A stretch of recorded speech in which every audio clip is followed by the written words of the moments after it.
I was alright for a while. I could smile for a while. Hello everyone, welcome back to the Film Buds podcast. This is episode number 18, and my name is Henry. Braden? I'm Chloe. And today we're going to be reviewing the Meyerowitz stories, the new Noah Baumbach film on Netflix, and then we're also going to be doing a little bit of a change. We're going to be reviewing the first two episodes of David Fincher's Mindhunter, which is the new serial killer Netflix series. Jonathan Groff. Right. And then we also got a trailer to talk about and some listener questions, so it's going to be all the usual stuff. How's everybody? Chloe? I'm okay. You're having some Halloween costume dilemmas, right? So much drama. You want to tell us about it, or? Well, okay. I want to be the staple Harry Potter as usual, right? You're the Potterphile. Potterhead. They're both bad. Okay. Neither one is good. That should be my mission in life, is to find a good name for Harry Potter lovers. Yeah, well, let us know. Or if listeners know, let us know. Yeah. If you got one. But not what you said. Anyway. Okay. But a few of my friends want me to do group costumes with them, but then you're stuck with them. What the heck? Can't do that. Like Right.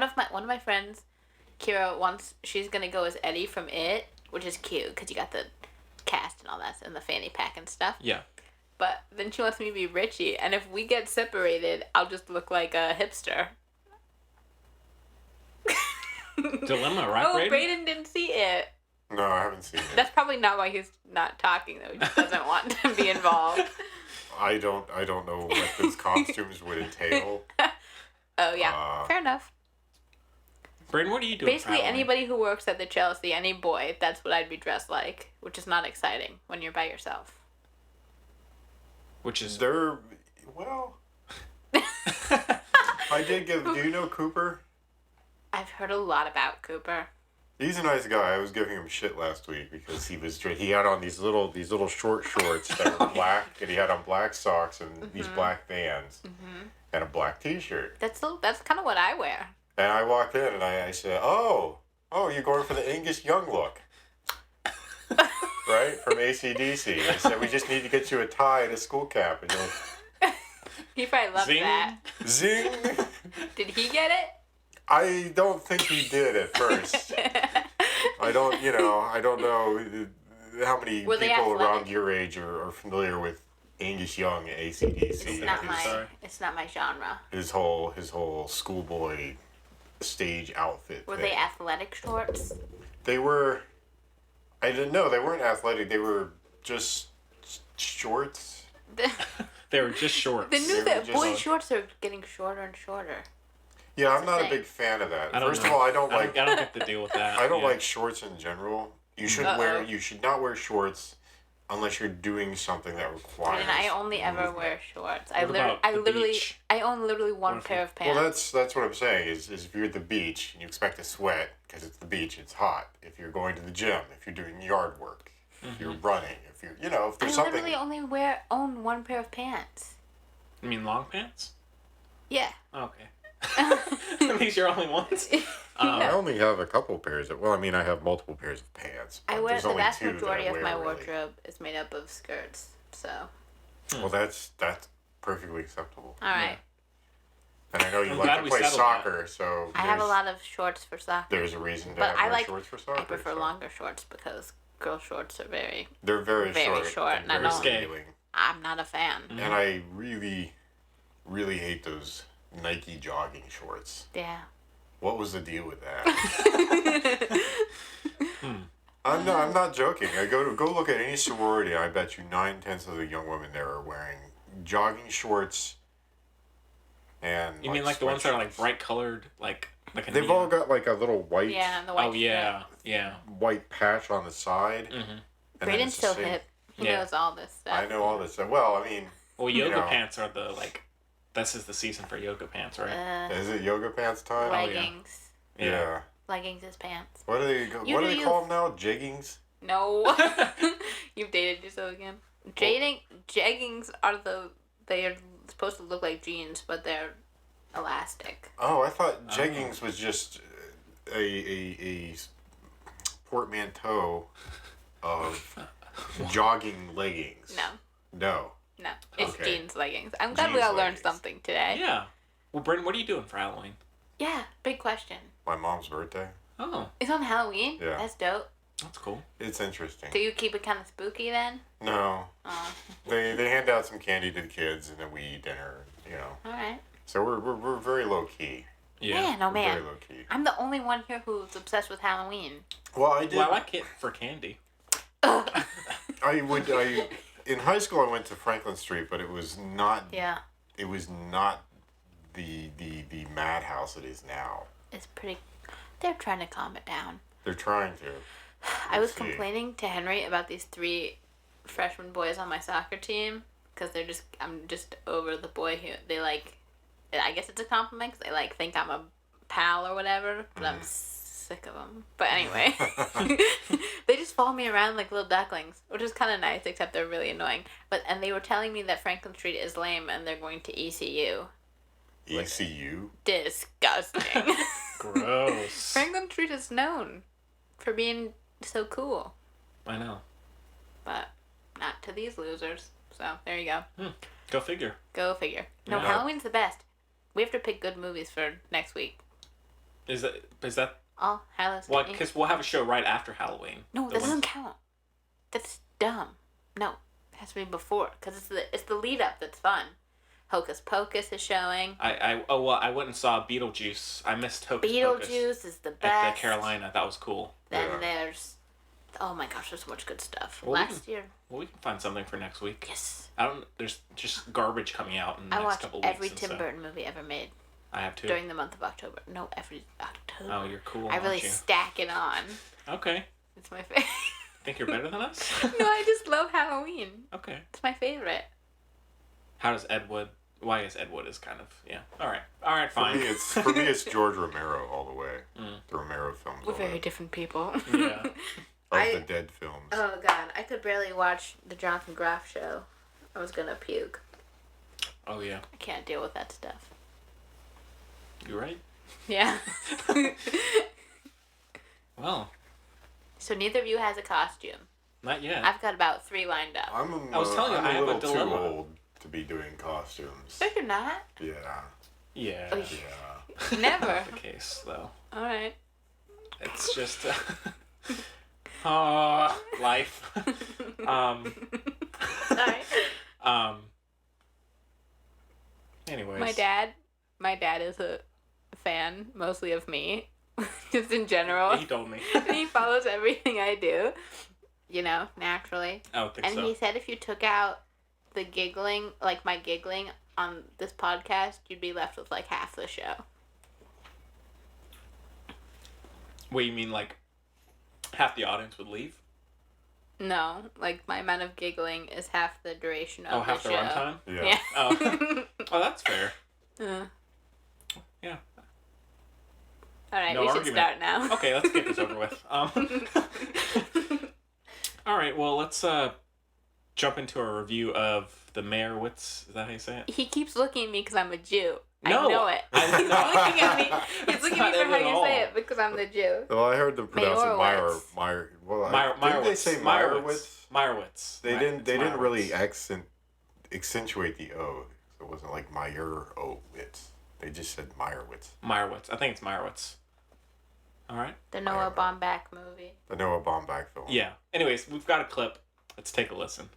Dad, you remember that song I wrote about that guy who worked at your studio who you never remembered his name? His name was Byron, but you called him Myron. 3 times you called him Myron, till you heard the other guy say it with a B. Byron, Byron, Byron, Byron. What does it matter if you look him in the eye? Say it with confidence and look him in the eye. Don't you get your shoes. Don't look at the sky. Say it with confidence and look him in the eye. Myron! So, the Meyerowitz stories, which is also known as New and Selected. Oh my god, he's so obnoxious. It seems weird. Is directed by Noah Baumbach and stars Adam Sandler, Grace Van Patten, Dustin Hoffman, Ben Stiller, Elizabeth Marvel, Emma Thompson, Sigourney Weaver. She's Sigourney Weaver playing herself for a minute or two. Yeah. And anyone else I'm forgetting? The dog. And the dog. The dog. Bruno. Yeah. And the plot synopsis is an estranged family gathers together in New York for an event celebrating the artistic work of their father. So... That's a dumb synopsis. That's just not true. I'd say it's relatively... It's spot on. Sort of true, but I mean that's the pretext for all the horrible dysfunction. Yeah. Well... I'm confused about this movie on a whole. Okay. Well, let's get into it then. So... Braden? You want to go? No. Okay. All right. I mean, I don't know where to start. I'm mostly just still trying to process those horrible little student films that the daughter know. What made, the right? heck? What the heck? I don't get it. Terrible. Really? I think that was just. I think he totally Weinsteined that. He was just seriously. He was just looking for some excuse to have an attractive young woman naked I in don't his film. think so, Braden. You sure? I'm pretty sure No. he was trying to show the polarity of her with her family versus her going out in the world. Yeah. I think it's a... I think you're reading too much into it. I think it's also satire on teenagers trying to be edgy and yeah. creating their own vision and work. Yeah, I agree. You know? I mean, She's the, like, Nicholas Winding Refn of this movie. You know? She's She's the Darren Aronofsky of this movie. Yeah. She's doing her own thing, doesn't care. Well, she should care a little more. Okay. I don't know. I mean, I'll just say straight up, I didn't much care for this. I haven't seen a lot of Baumbach films. There's some people who love him. I am not in that camp. There, I know a lot of people who also dislike him, and I firmly fall into that second category. The dialogue was too rapid fire. I'm tired of all these films coming out that are, upper middle class, artsy, liberal arts families and their dysfunction and. In other words, Jews. Well, I mean that's. I feel in a sense that my life has been somewhat like that. Because there's family dysfunction and that kind of stuff, and I don't really care to see that on film. But should you criticize it for that? No. I mean, that's just a subjective thing. Like it. Oh, yeah. That's a subjective thing. Oh, That's not what I want to see when I go to a film. Oh, true. You don't have to go anywhere. It's on Netflix. Yeah, this is true. This was on Netflix, right? A subscription. So, this whole week was good for me, because I didn't actually have to go anywhere. Yeah. Yeah, that's why I was trying to save us a trip to the theater. Works for me. Yeah. No, I do enjoy actually going to that's one of the fun things about actually doing this is it gives me an excuse to actually go to the theater and watch films. Same, yeah. So, even even having to deal with that kid in Blade Runner last week. Oh my gosh, she's still on about it. No, it was still a tremendous experience. I was still happy to go into a theater. And it was so visually stunning that even with the little kid in the background, the visuals were just so absolutely stunning. It was remarkable. Yeah. And I mean, that's, I don't know. These films are so story-driven, right? These Baumbach films. Because obviously there's nothing visually, there are no effects. There's nothing visually engrossing about them. It's just some actors doing their thing, and it's supposed to be the story and the characters, and I just find the characters also, like, whiny, and the stories are so, I mean, there are a lot of parallels to in a sense to my life, and it's just I don't go to a film to just see some sort of somewhat distorted but still a mirror on my life, and so I don't But that aside, the films, That's the where some people dialogue, go. the dialogue seems so stilted, and a lot of the acting, like Dustin Hoffman, just really grated on me in this film. I think he was supposed to. Well, maybe, Pretty sure. I think so. but I think Braden. I see your point. I think everything Braden doesn't like about this movie is actually a compliment to the movie. That's how Braden does it, Yes. He has double meanings to everything. Yeah. I'm the lord of double entendres. Or not double entendres. Well, I guess you could say. I don't know. Yeah. Anyhow. Think on But it just, I don't know. I didn't like it. It sort of grated on me. Mm-hmm. The sister, Jean, was really the only one who I think had any kind of legitimate sort of grotesque episodes from childhood. And that character just seemed like such a minor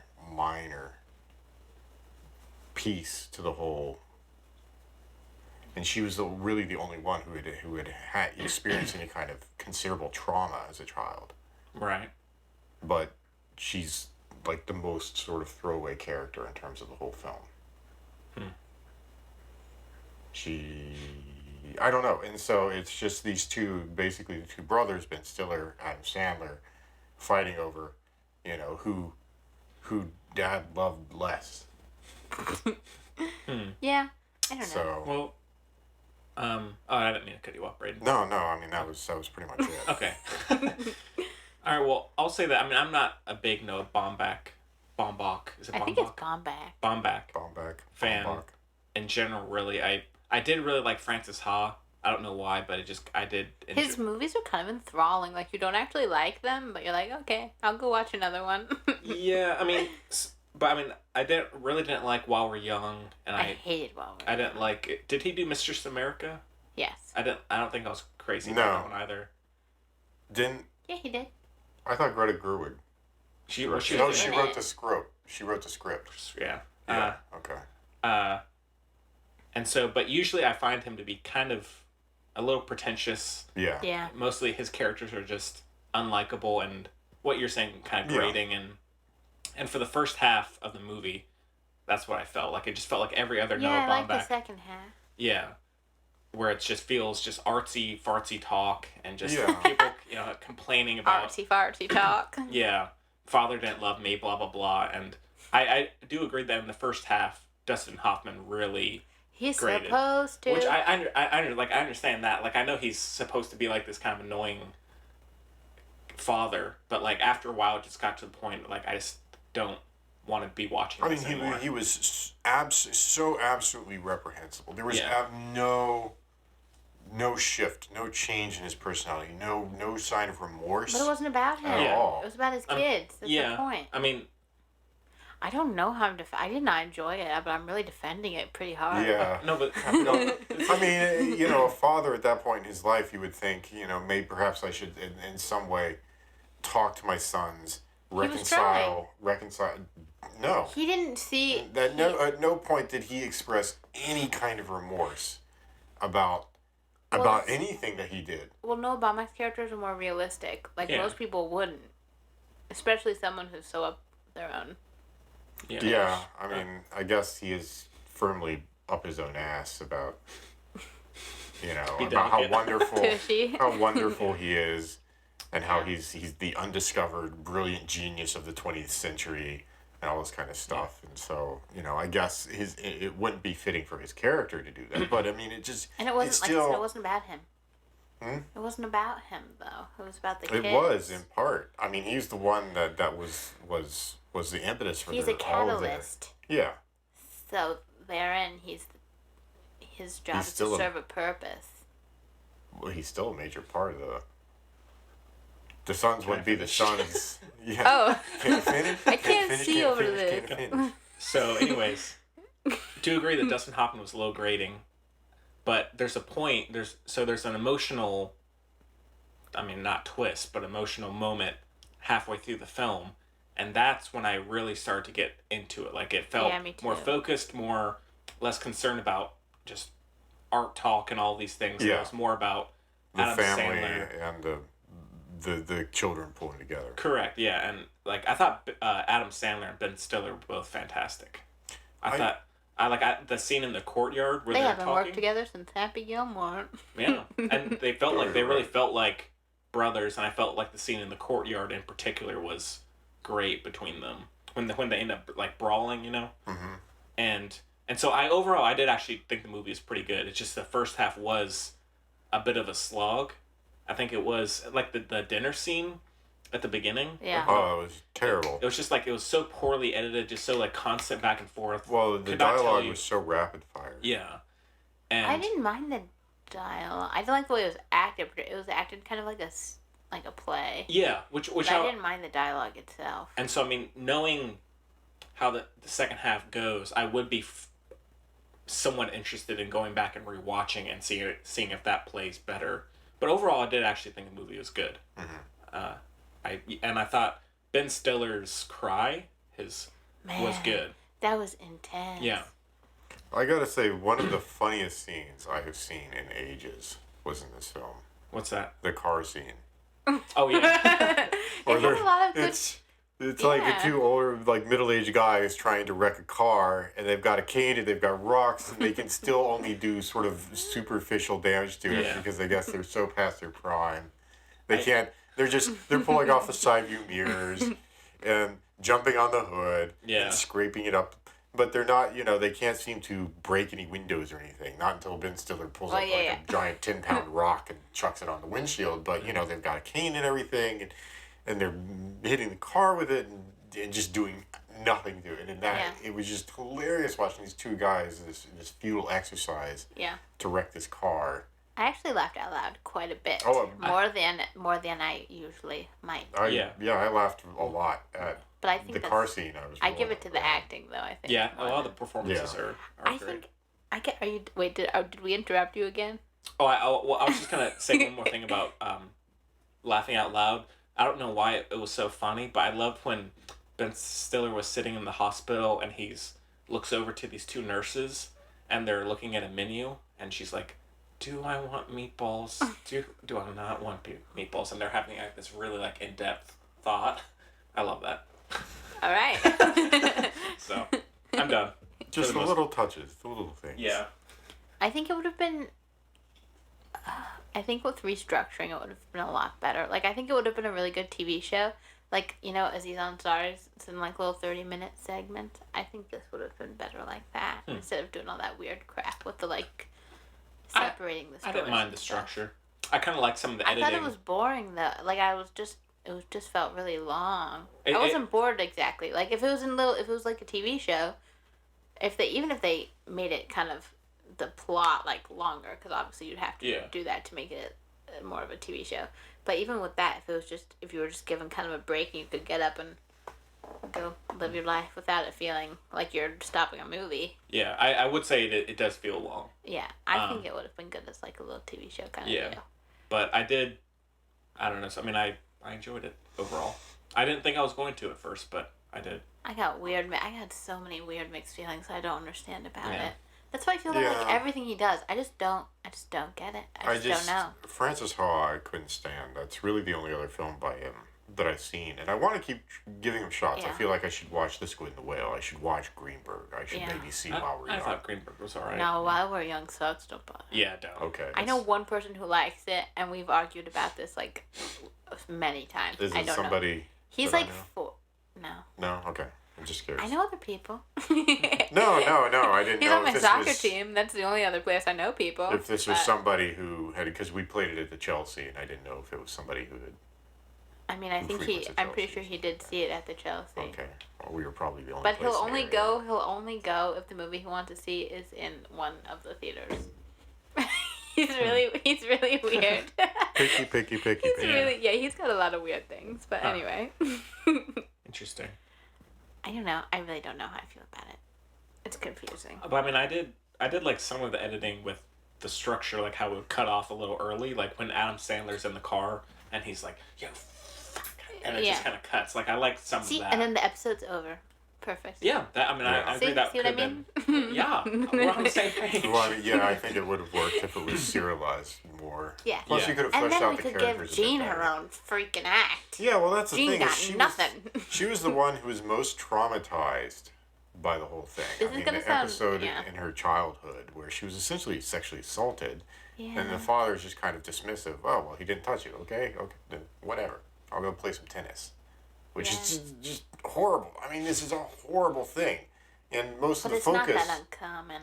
Most of the focus... Yeah, I mean, look what's going on. It's not that uncommon. Well... I just wish that wasn't her whole story. She was used as, like, a little device, like, for the other characters. Well, that's the thing. To try to man up, which is... I don't appreciate that. You kind of want to know more about her because she just sort of stands there and is kind of like a wallflower. Has she never been married? And then what's the deal? Yeah, you don't know anything about her. We never know. And she barely does anything, and then she comes out with this huge boom trauma, and then that's it. Then she just sort of recedes into the background again. Wasn't she kind of just like a private person? When she has people like that who are traumatized, would they maybe at one point in their life share their story and then they're done? They don't ever want to say it again, and then they just want to be in their own little world. Possibly, or but just in the real world, because it's not that defining, or it shouldn't be.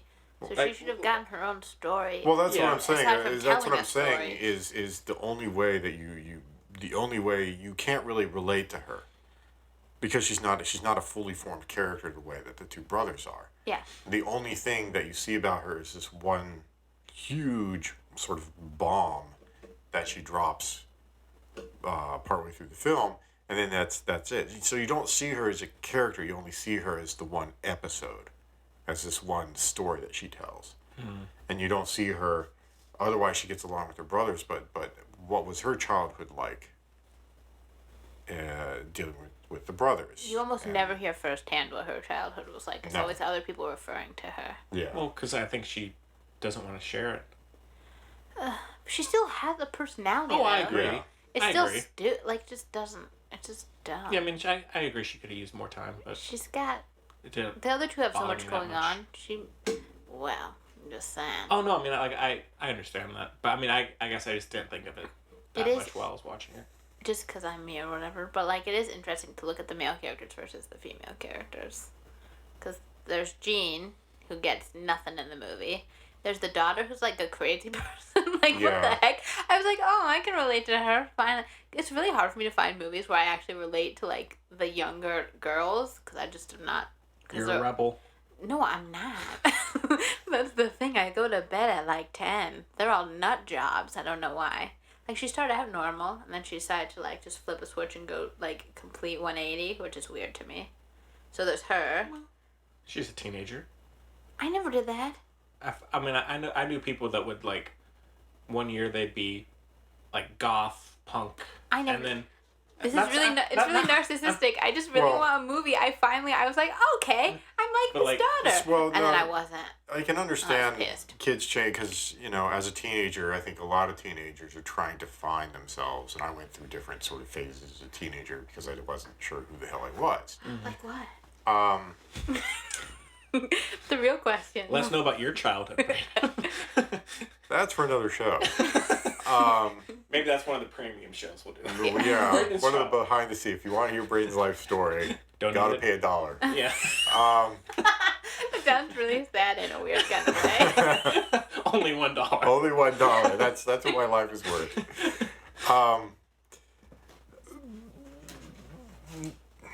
Where was I going with this? I lost my. You're trying to find yourself. Oh right, but I think it's common for teenagers to go through phases to try to find themselves. But it didn't seem as though she was going through a phase or something. It was very odd. It was so dramatic. Well, it was. She seems like a normal, sort of upstanding, nice, raised by her father largely. I guess her father was a stay-at-home father, and the mother was the breadwinner, and then their parents are separating. He's about to give something away. I don't know. I can tell. Well, I don't know. I don't know if the separation of the parents, and then she went off to college, and then that was. I don't know. But it seemed as though she was a little more sort of self-aware. She was a little more grounded, and then she goes off to college. She's at Bard, which I happen to know somebody who's at Bard. And just these films that she makes, which are atrocious pieces of doo-doo to begin with. Hey. Ben Stiller really likes them. Matthew thinks they're great. Does he? I thought the father. Braden, what's art? Oh, let's not get into this. Let's not get into this conversation. I mean, for me, those things weren't really that big of an issue. I just kind of figured, 1 week the girl was going to be Winona Ryder from Beetlejuice. What's the character's name? Wanda? Yeah. Oh. She's going to be Wanda, if that's the name. I don't know. From Beetlejuice? No, it's not Wanda. I always just call her Winona. I never actually pay attention to Winona. the character's name when Winona's and then around. where she's like, I'm strange and unusual. Yeah. Is that the line? I guess so. Yeah. And then she's going to be, kind of primpy Catholic girl, the next year. And it's just it may come without warning. It may just be she changes schools or whatever. But anyways, I mean, it's not that big of an issue for me, but I just don't understand. Everyone always has to be so extreme. People are extreme, man. Yeah. I'm not extreme. That's why we like you. Oh, thank you. Lydia. Yeah. Lydia, that's it. She's Lydia. And then she's not. There we go. Spoiler. I don't know. And then Emma Thompson, man. Yeah, she was just nothing. Yeah. In this, yeah. What was going on there? She reminded me from was she the one who played the weird professor in Trelawney. Yeah, she basically was Trelawney in this. She acted like Trelawney. No, she didn't. Yes, she did. She had the crazy hair. Yeah. She walked all around like, hop, hop, hop, hop. Yeah. Not that that's a bad thing, but. Well, generally I like Emma Thompson, but again, it's just all of the characters. So many of the characters in these Baumbach films are just terrible. That's why I didn't like Frances Ha. Was Greta Gerwig. First of all, Greta Gerwig gets on my nerves, but Frances Ha was just such a horrible character. They're just really liked her all character. so self-involved. I'm with Braden They're all here. so self-involved. They don't I give agree a that shit. They usually are. You need a protagonist. But I did like Frances Ha in that her character was just. They're self-involved without being self-aware. That's what bothers me. They don't understand how sort of small or meaningless or insignificant their problems are compared to somebody else's. Well, they're just, oh, my life, and I don't get to be a dancer. I'm only going to be a choreographer That's after why I can't watch girls. Right? Yeah. Yeah. Huh. Can't watch any of that crap. Thank you. I They're totally agree like with girls. you. They're self-involved. They're self-important. do? Yeah, I mean I've seen 2 seasons. Really? Oh my god. I do like girls. Sucks. I like it. Yikes. They're so obnoxious. They It's really just are. not. It's just not. And they're also. They're self-involved and self-important without being self-aware. And they also are just like architect. Again, they're not actually people. It just bothers me so much. Because you can have good shows. Like, one of my favorite shows is Australian. It's called Please Like Me. Those are like, they're real characters, blah, blah. They put themselves in kind of unique situations, but it's still relatable. And they're real people. And they're like, well, this isn't that big a deal, but it still hurts my feelings and stuff. Like, shows can still be, or movies, whatever, can still be interesting and representative of actual people as opposed to annoying messes. I mean, for me with Frances Ha, I mean, I don't know, maybe if I rewatched it, I would feel differently, but I just, maybe just because I connected with her for whatever reason. You want to be a dancer? Yeah, big time. / choreographer. But I mean, in terms of her just being... You do really like La Danse. What a masterpiece. No. How long is La Danse? I'm just curious. 240. That's actually short It's for a Blade Frederick Runner. Wiseman film. Yeah, but the thing is, I did watch it in like 3 parts, so not one sitting. Yeah. Yeah. Anyways. I've never seen so many people walk out of a film as walked out of Ex Libris. Yeah, I'm not surprised. You know Oh, how, it's the same guy? yeah, The do you know, same guy? do you know Same guy. how long it is? Yeah, it's like 3 hours. It was 3.5 hours. About the New York Library. About the New York I Library. like Gangs of New York. I do too. It's a long movie. I do not at all. Really? No. It's good. Can't stand it. I Well. hate that film. That's for another day. Anyways, in terms of her being just this young woman who's like she thinks she has a path, and then oh wait, maybe I'm not as good as or as good as I thought I was, and so maybe I have to do this completely different thing. And anyways, I liked Frances Ha, and I did find that one actually funny. So, but back to the Meyerowitz stories. I don't know. Well, Chloe, any other thoughts on it? I did really like Adam Sandler. Did really. I was surprised. I haven't seen him in really any Punch other Drunk roles. Love. I didn't Oh, see him he's in good. Punch Drunk Love. He's What? good. Oh, he's I so haven't good. seen him in Spanglish. I He's didn't a see good- him in what was that one he did just a couple of years ago about social media? Men, Women, and Oh, Children. yeah. Men, Women, and Children. I didn't see that, but I heard it was That bad. was I heard that was awful. Punch Drunk Love is awesome. I did see him in the one that he did with Seth Rogen. Funny People. Funny He's People. good in Funny Oh, People. He's Funny actually People's I good. actually He's did good. kind of like that. He actually wasn't half bad in that. Yeah. He's a good actor. Is he? Yeah, he's just lazy. Regal I Crown think. Club just got the email. Yet again. I don't know. I mean, I haven't seen him in a lot of dramatic roles. It's just I remember him from Saturday Night Live, and I always found him just so thoroughly obnoxious. Oh, I used to love him on Saturday Oh, I Night did too. Live. Really? Like Yes. his that song he The sang. Hanukkah song was That's my amazing. obviously The my only favorite. funny bit that I remember that he did was the fresh pepper. He's funny. Yeah, The I mean, fresh pepper, the giant pepper mill. when he's good, I really like him. Yeah. Yeah, I mean, I was kind of surprised by that. I thought he was actually pretty decent in this. Would I say he's remarkable? No, but I think he put in a solid performance. Ben Stiller was also pretty good. I think the acting all around was decent. It's just that they had to the material that they had to work Yeah. with was. I don't like his I don't like how he writes people. Yeah. I don't like his characters. I thought the acting was really good. Yeah. For the most part. Yeah. But Oh, and a score by Randy Newman. love Randy Newman. Who don't? Yeah. He did the Monk theme song. Oh yeah, He's got it's a classic. he's got a new Yeah, he album out, Dark Matter or something love like that. Randy Newman. He's a Nice. cool dude. Nice. Randy Newman. Yeah. Short people. I like Pam, Pam. Who's Pam? the nurse, the best character. Oh. Oh yeah, she was cool. I did see that. Okay, I don't know how to. I think Noah Baum. Have he and Greta Gerwig ever co-written anything? Maybe Doesn't matter because she annoys me too. He should Yeah. find. she's grown on me. He should find. Really? Yeah. Like a fungus? Yeah, she's my fungus.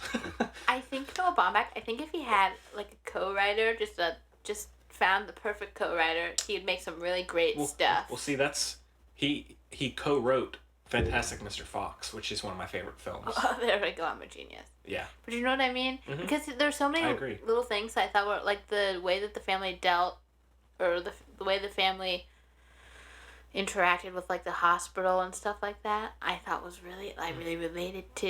It's like Manchester by the Sea. That you know, was those very scenes. good. I thought this was better.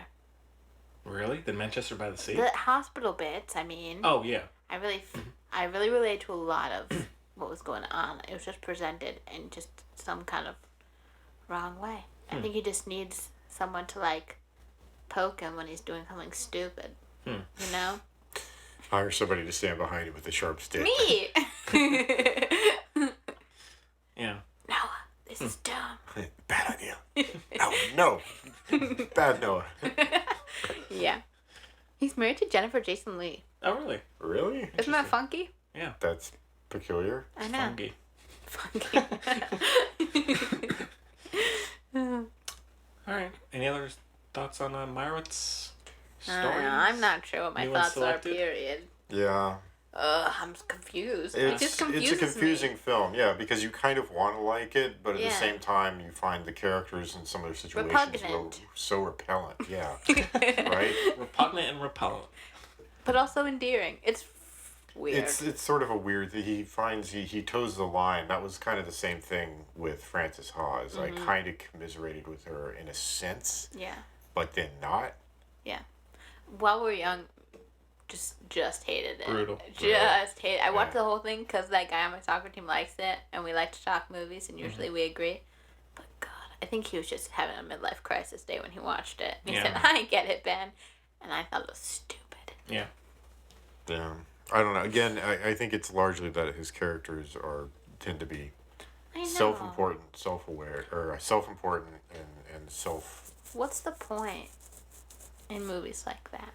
Showing you, well, I mean, I think there's some satire of that in this. So I think that's one of the reasons. I don't know. Anyway. Go figure. It could be, but I don't know. Again, just the characters. It could be intentional on his part, but I just find them so awful. Mm-hmm. Again, I'm trying to remember what I was I saying don't know. earlier. Who was awful besides Dustin Hoffman? He was horrible. And Emma He was Thompson awful. wasn't great, but She other was than awful that, as Ben well. Stiller and Adam Sandler, they're weren't troubled, that but they're not bad people. They're good No, guys. they're not bad people. They were Jean trying to didn't do get a right by chance their. to be bad, so she's good, No. we'll assume. Yeah. I mean, they all seem The pretty daughter's annoying, decent. she's nice. Like pretty decent people, actually. I mean, Adam Sandler is a good father. You know, it's sort of sad. You hear about how he sort of dropped his burgeoning music career, which is kind of sad. Ben Stiller, who's I guess a successful attorney. I don't know what kind Well, of. I don't law know he what the heck practices. he was doing. He was I'm pretty He's sure like he a was an lifestyle attorney. coach who knew law. It was very confusing. Lifestyle coach who knew law. And Jean's an office manager who likes to make movies. Cool. Yeah, she was a facilities manager for Xerox. Don't ask me why I remember that. But that's what she did. Yeah. But I mean, so many of his characters, they just grate on me. And I don't know. Maybe that's intentional, but Yeah. What can you do? what can you do? Yeah. All right. Out of 5? 2. 2? Ooh. Yeah. It's just 4 for me. I'm gonna go 2.5. A 4? Yeah. Dang. I thought the second half was really good. Me too. The second half was better, Dang but I it, don't I'll give it know. a 2.5. Oh, Yeah. thank God. Maybe. The second half was better, but I don't know if it makes up for how awful. Wait, I'm trying to remember the end. Oh, I liked the end. 2.5. 2.5. 2.5. 2.5. There you go. What was the end, anyways? We can't talk about it. So yeah, tell me when we break for the museum. Mindhunter clip. The museum. Oh right, yeah, that was kind of touching. Yeah. Yeah. Okay. Yeah. Oh, that was stupid. I didn't mean that. You mean? Oh. I meant the Adam Sandler part and the Okay. Ben Stiller part. That other part was obnoxious. Oh, See, yeah, he that just was- teeters on idiocy. I can't deal with it. I'm out again. 2.25. 2.25. I'm back down. Forget it. I rescind my half star. Okay. Well, I guess we can move on to Mindhunter. Is that it? About I think it's... Oh, yeah. 2.25? Meyerowitz is done. Yeah. Meyerowitz is all over. Moving right along. Yeah. All right. Well, let's get into our next review, and we've got a clip for this one as well. So let's take a listen. My name's Bill Tench. This is my partner, Holden Ford. We're from the Federal Bureau of Investigation's Behavioral Science Unit. We're doing research, interviewing men like you. If you do go to Vacaville, you definitely need to meet Ed Kemper. They call him the co-ed killer. Do you think the Kemper would talk to us? Try stopping him. Shepard finds out you've been interviewing the co-ed killer, he'll flip his shit. It's easier to ask for forgiveness than permission. So you're just gonna say and do whatever you want. We decided no one was beneath our contempt. And that snail didn't change your mind? What happens to these men is normal, but the way that they process it is not. I just decided to kill them. It is not our job to commiserate with these people. Hello, ladies. It is our job to electrocute them. I truly believe there is a vein here that needs to be mined. If you don't like it, go back to your bedwetting college kids and we'll forget all about it. Certainly our goal is to be preemptive. We're the FBI, Holden. That is not our goal. Yet. So, Mindhunter or the first 2 episodes rather, are directed by David Fincher, and I guess he's also an executive producer on it, I suppose. Yeah. Along with Charlize Theron. Charlize Theron as well, which sort of threw The me for a what? loop. Yeah, she's an executive producer on this. Wow. Yeah. Which I had to Are they friends? replay. Lovers That- in the Nighttime, maybe?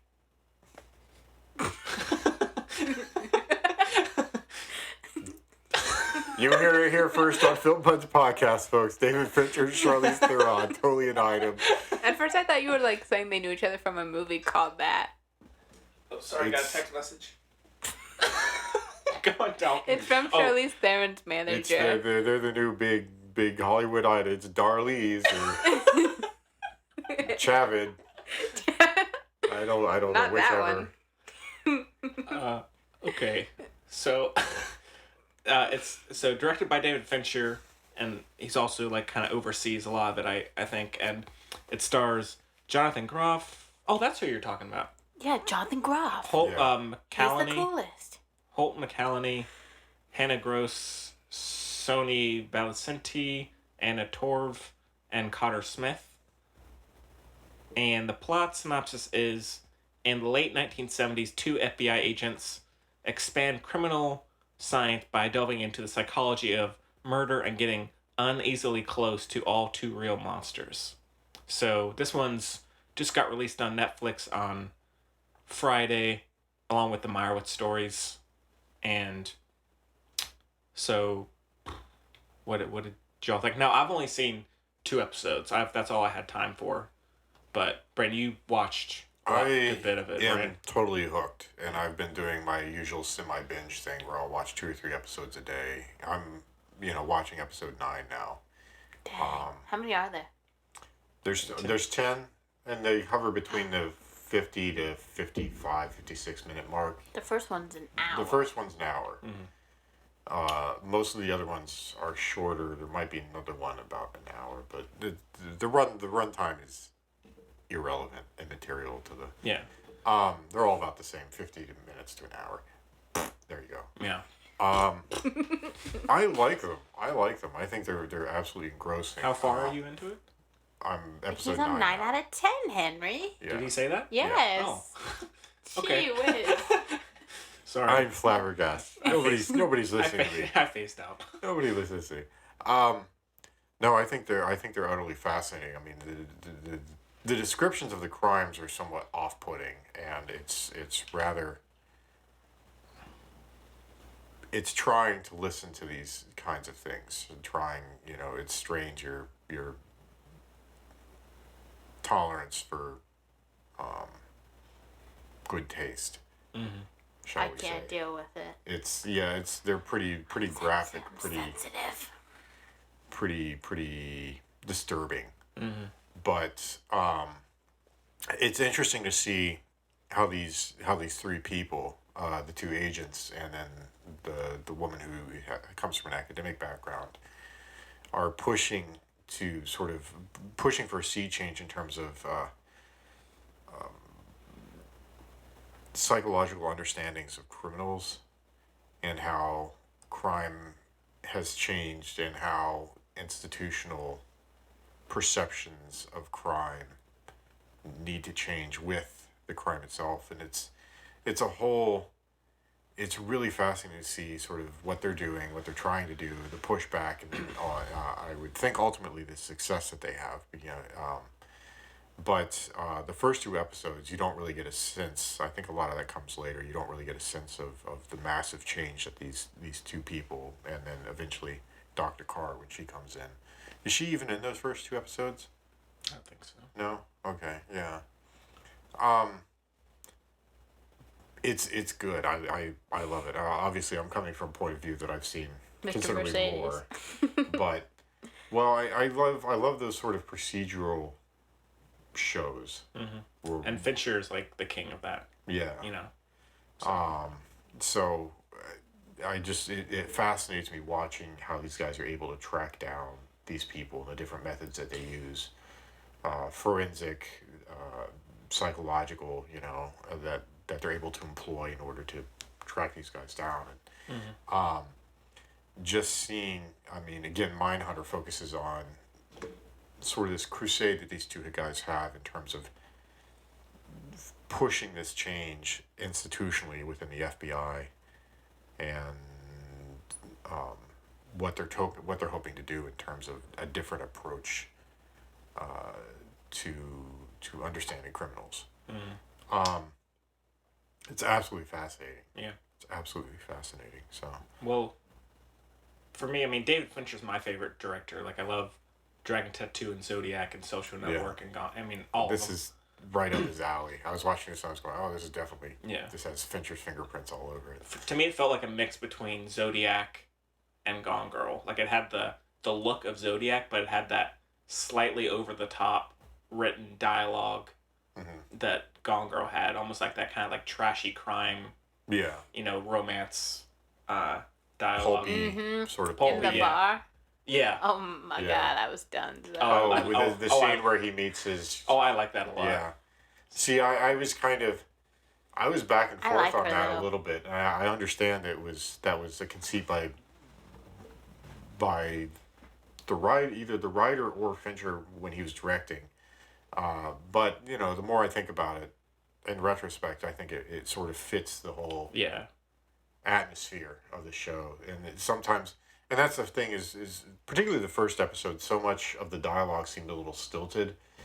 Particularly when Jonathan Groff's character is Holden Ford is addressing all these cops, sort of basic beat cop types in like Nebraska or something, wherever it is that he goes, and he's using all these highfalutin Iowa, wherever. I mean, it's somewhere just one of those bread basket, square state, one of those states. But I mean, these are just normal, everyday people working their job, and then he goes in, he's like bombarding them with all these huge, multi-syllabic, polysyllabic, just confusing words, and he's talking about Freudian principles. It's like you at the Chelsea. I'm not bad. I don't think I'm that bad. Good God. You're not, Braden. You're not. We're just jerking your chain. But he just seems like such a pretentious douche nozzle. I like him. I do too. But also, I'm obsessed love with the Jonathan Groff, character. so I don't know. Well, I love the character, but that's the funny thing about it is he's so uptight. He's so detached from sort of reality, and he wants so badly to be taken seriously as an academic. And I guess that's what he views academics as. This is how they express them. This is how they communicate at all times. When in fact it's not really what they do. And that sort of he changes drastically as the show goes on. I'll just say that. I won't say much more, but I'll just say that. Which he becomes a serial killer. Read. But I like it. I think it's engrossing. Obviously, I've been binge watching it. So yeah, one thing I noticed, just even in the first 2 episodes, is how Tim Burton has his kind of iconic look or version of American suburbia.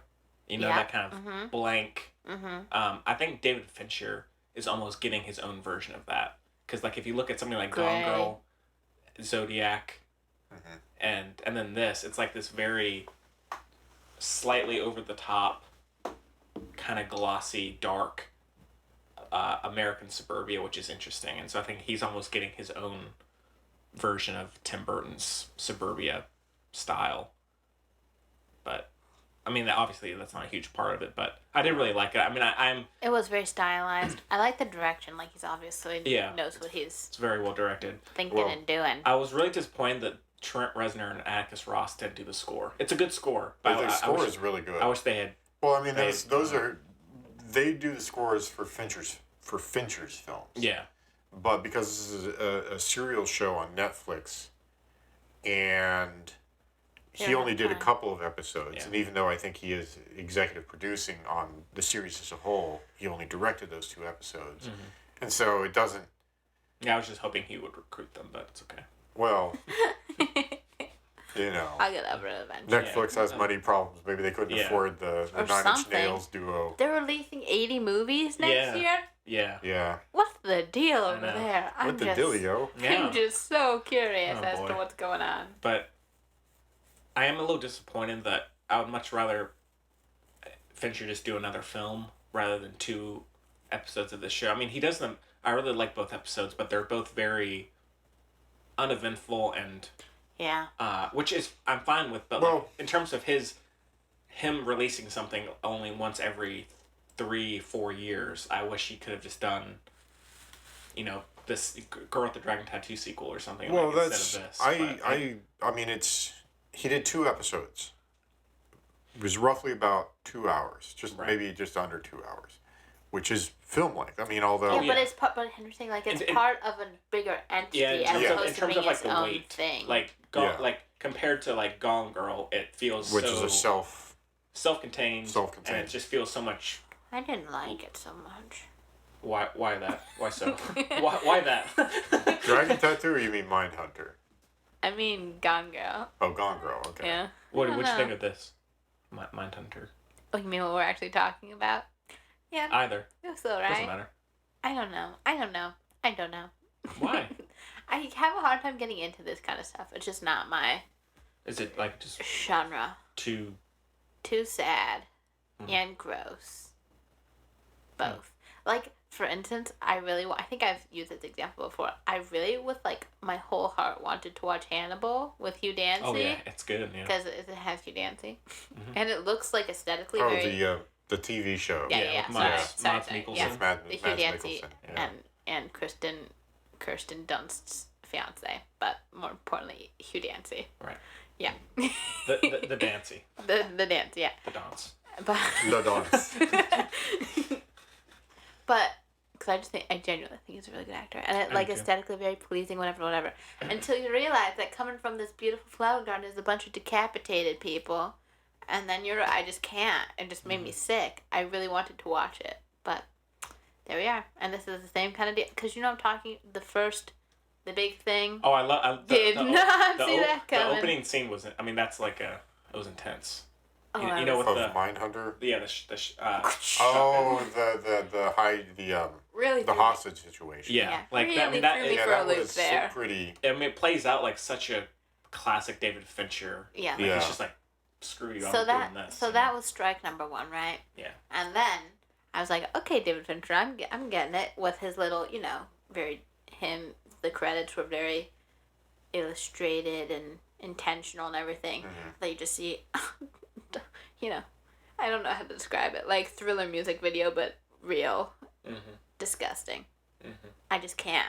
I don't know. I mean, in terms of that opening scene, I think that kind of goes into what the whole show is about, where you're trying to understand why these people are killing, or the guy in the beginning doesn't, but why this person is doing what they do, and then usually you can never find out why. Truly why. You can spend all your time and energy on trying to figure it out, but overall you're probably going to fail. Yeah. Well, they're trying to figure out pathologies. They're trying to figure out typologies. They're trying to produce a method which is predictive of these type of behaviors, and that gets into a whole other kind of thing. I do think it's very good timing. Like a lot of discussions they were having about like the day, because like the 70s or whatever, are relatable.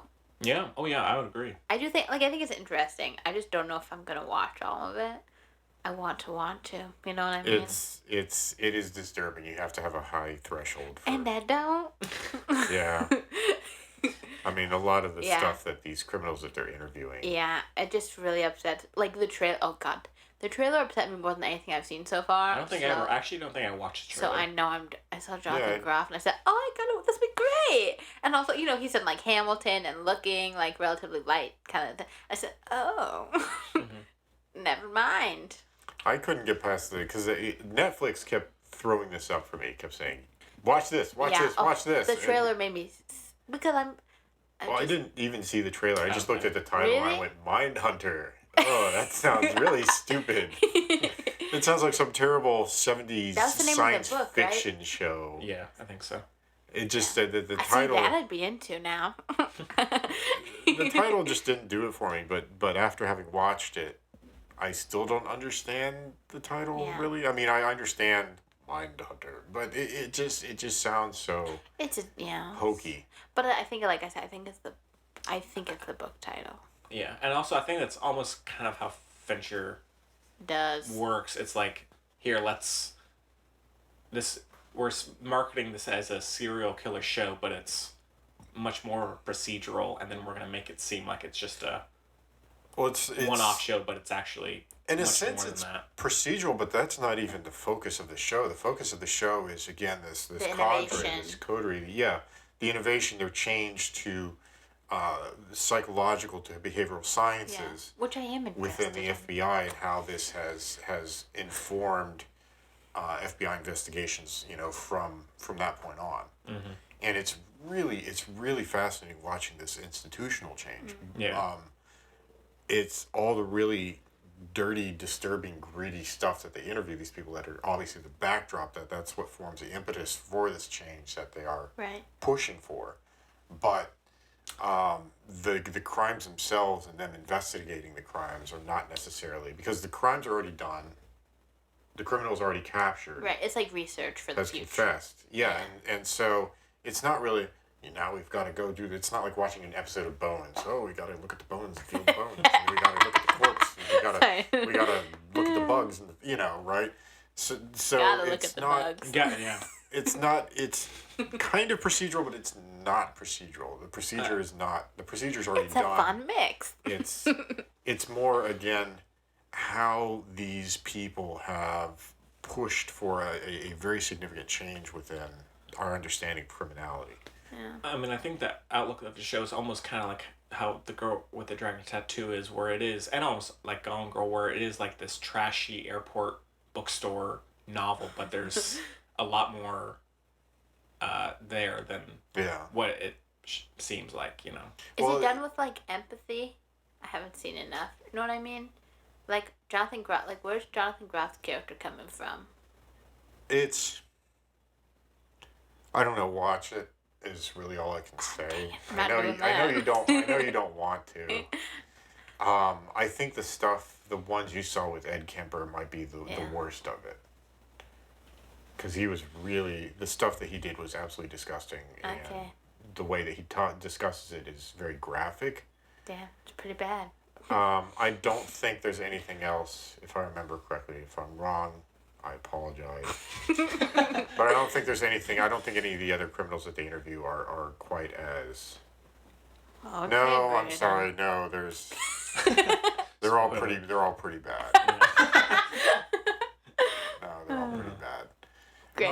That's no bueno for Chloe. If I can't get through, No bueno. literally, if I can't get through Hannibal, which is like very, like it's obviously fictitious, but it's like very clearly not realistic. Like intentionally, it's very overdone. It is, everything. yeah, stylized. I can't stylized. Thank you, Henry. I can't get through this. I can't deal with this. That's all right. It's just gonna make me too sad. But yeah, I mean, I'll hopefully keep watching it.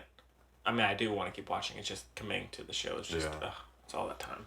It's part of it also appeals to my academic background, because once the Dr. Carr comes in and she's introduced and she brings in methodology in order to maintain sort of rigorous scientific practices so that they have usable data. That's sort of how I get my academic geek on, because this is all kinds of stuff that I did when I was working on my dissertation, that kind of thing. So if you're an academic, you're gonna get your geek on with this show. Yeah, it is. I mean, it's not a huge part of the show, but when she comes in and she's talking about producing, replicable data sets and all this kind of stuff, and it's You just get giddy. yeah, you do. Woo. It's like a child on Christmas morning. Yeah. No, it's not quite, but you just kind of go, oh, that's You just kind of said cool. it's not a little, quite. Not quite. Not quite Not- Christmas. close. morning. not quite Christmas. Close, but But it's just fun. You kind of get little nods to Yeah. to that kind of stuff. And you just kind of go, oh, that's nifty. I know what they're Well, talking now about. I'm hooked. yeah, you gotta, Now I have to go back. gotta check it out. But yeah, so I mean, I guess we didn't spoil anything, I don't think, but we did kind of cover the whole show since you've seen most of it. Yeah, but yeah, I won't go into the details because you guys haven't watched further episodes. I won't discuss any of the other crimes that they talk about, and I won't discuss any of the personal issues involved, which there are quite a few. And it's interesting because the personal lives of these people and how in some ways they parallel or touch on or tangent to what they are looking at is spooky in a way. Because you don't know, I mean, these triggers, these what they eventually refer to as stressors, things that push the criminal over the brink to commit specific acts. You can see these stressors rising up within the personal lives of these people, and so it's you're kind of going, ooh, these people. I mean, they deal with these sort of gory, grotesque, upsetting, disturbing things every day, and do they have a breaking point? What separates them from the very criminals that they, So there's that sort of like aspect as Hannibal. well.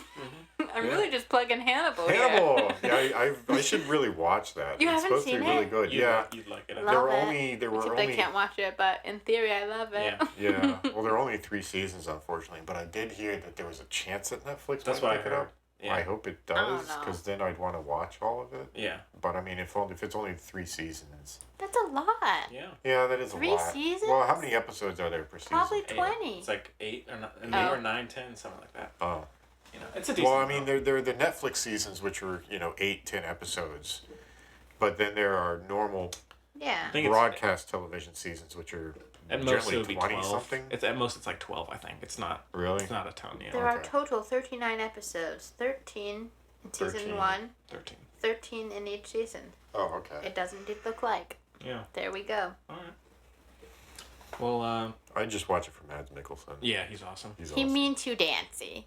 He's just getting confused. No, I don't even know don't who like Hugh it? Dancy is. Oh Are man. you joking? No. He's Prince Charmant, first of all, from El Enchanted, best movie ever made. I don't know If that you're movie. under a certain age, Brilliant and apparently a girl. Oh, you like it? Brilliant. Have you seen it? You. No, fool. is that the one with Amy Adams? No. Oh my gosh, I'm so upset. Oh. I'm not under a That's certain just age, nor am I Enchanted. How female. could you get them confused? So- I know. Is that the way? Is that Anne Hathaway? Yeah. Oh yeah. That movie's so dope. I think I saw that. Carrie Maybe. Elves is the bad guy. The guy from Princess Bride is the Princess bad Bride. guy. Yeah. It's so good. Oh, whatever. It's so good. Anyway, Hugh Alright. Dancy's a good actor. He's good. He isn't about Adam. No, Already brother. Adam. Shoot. Is it just called Adam? I think it's about Adam. Whatever. He plays the guy with Asperger's. He does a really good job. Okay. He's a great actor. He is. Braden doesn't know who, and he's dreamy. So there we go. I'll show you a picture Braden of is him. dreamy. Oh. Well, I'll go pick up the latest copy of Tiger Beat I don't and know get what his that poster is. and put that up on my wall. What's Tiger Beat? Oh my god. Oh, here we go. We're just Oh my going god. down the rabbit hole. I guess I'm an old codger. Maybe. You never heard of Tiger Beat? I don't. For real? He's got that Studley Lantern jaw thing going. Dang. He was in Confessions of a Shopaholic, for goodness sake. Okay. Did you not see that, Braden? That one was No. a joke. Okay. With Isla Fisher, though. I know. Tiger Beat was a Oh, he's in magazine. The Path. Have you seen that? That show's crap. Was that the one? Not good. It's on Hulu. Oh, that's one with Aaron Paul. Yeah, Aaron Paul. He knows Aaron Paul, and he doesn't know Hugh Dancy. What? I've seen Breaking Bad. I like Breaking Bad. What's I Tiger? also really liked Eye in the Sky, which Aaron Paul was in that. That was a very good film. What's Tiger Gut? Tiger Beat. Tiger gut. You're thinking cat gut that they used for violin strings and they used to string tennis rackets with it. No. Tiger Beat was a magazine, I think it was back in the 70s. It was targeted towards teenage females, and it put all the hunky pop actor stars and, would talk about tidbits, I feel like Hugh Dancy wasn't in that. Well, I feel like he was in utero during if that he was time. around back in the 70s, he would have been featured on a poster in Tiger Beat. I Alright. can't believe you guys don't know Tiger Beat. Well, Go look it up. sorry. We'll check it out. Go look it up sometime. Yeah. All right. Well, any other thoughts on Mindhunter for right now? Go check it out. I don't know if we should do a star rating since it's a TV show, What do you mean? or should we? Netflix does. 4.5. 4.5.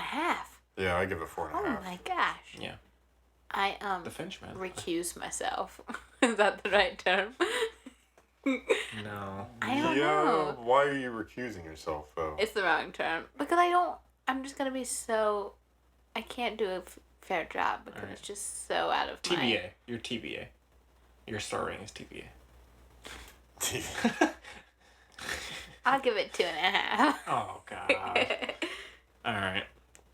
acting's just not the best either. I love Jonathan like the Groff. acting. It's just not the best. Jonathan Groff is good. I really like I like the girl.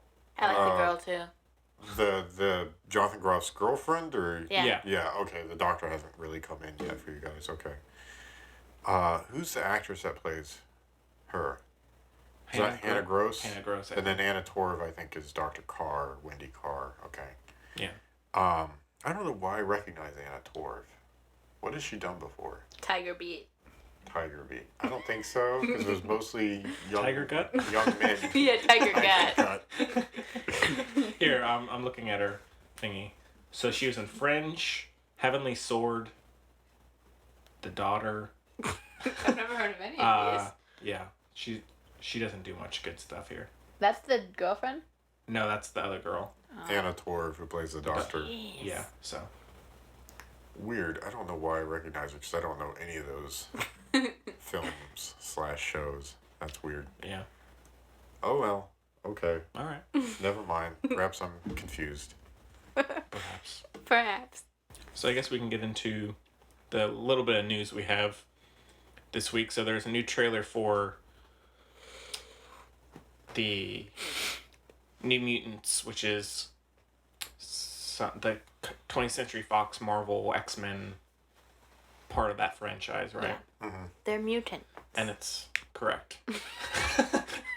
New one. Yeah. The new one. And so this is not the old ones. Yeah. And so this is kind of a one-off. No. Or no. It's not a one-off. All It's right. Trace. I'm building the narrative here. Almost kind of like how Deadpool is, where it's slightly off track from the main X-Men franchise, but it is going to have apparently 3 films in this series, and it's kind of like a horror film, like a haunted house or something. Yeah. But well, this it's not part of the MCU. It doesn't overlap with the original X-Men, not even the way that Deadpool does. Yeah.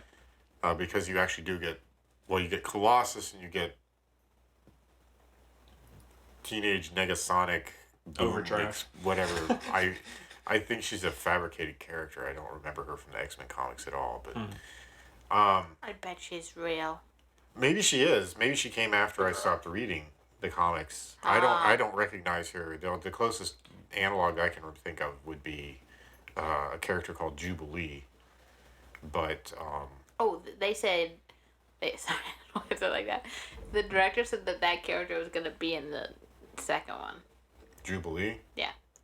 Okay. Because there are gonna be 3. I'm just telling you. That's all I got. I know. I know okay. nothing about this world.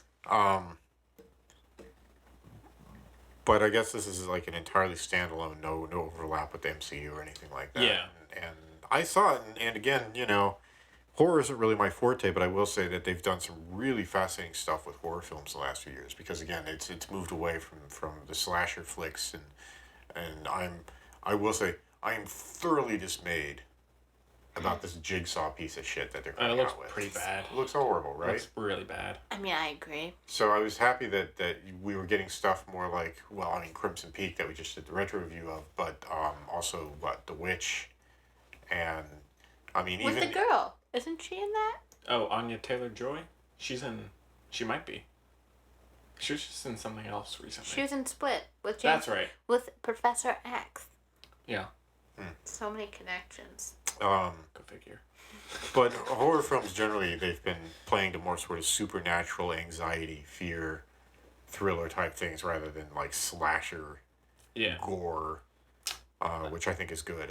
It plays more on your mind rather than your visceral response to. Yeah. But I think I'm excited that they're going to do a horror comic book film, but I think it does look somewhat generic.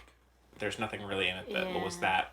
Maybe we'll see how they even reused the Well, we'll see how the the mutant scary thing. stuff has been done. We'll see how the mutant thing comes into it, because that could be sort of I don't know. It could be a twist. It could just be cliche, but then again, it could be different. Yeah. Yeah. I'm just thinking about Legion on TV, which I the thought best. was absolutely remarkable.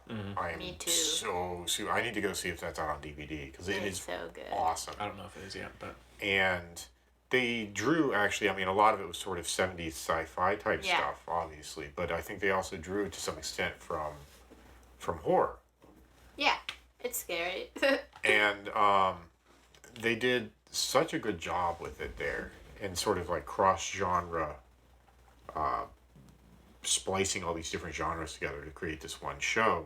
And they did such a good job with it that I'll give them the benefit of the doubt. Now, Yeah.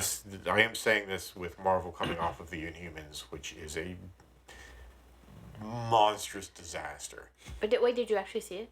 I haven't. I've seen bits It's at and like pieces. a 4% on Rotten Tomatoes. Yeah, it's awful. So did Green. No, shoot. And, What was and I his did name? have Green Hornet? No. The one with Seth Rogen? That guy? Yeah, Green Lantern. No, that's no. Ryan Reynolds. Oh, That was Green- Ryan Reynolds. Green- No, the Green Hornet. I like the one you're that. talking about. That has like a 2%. Oh, I really? like it. Really? Yeah. You liked that? Yeah. Oh my god.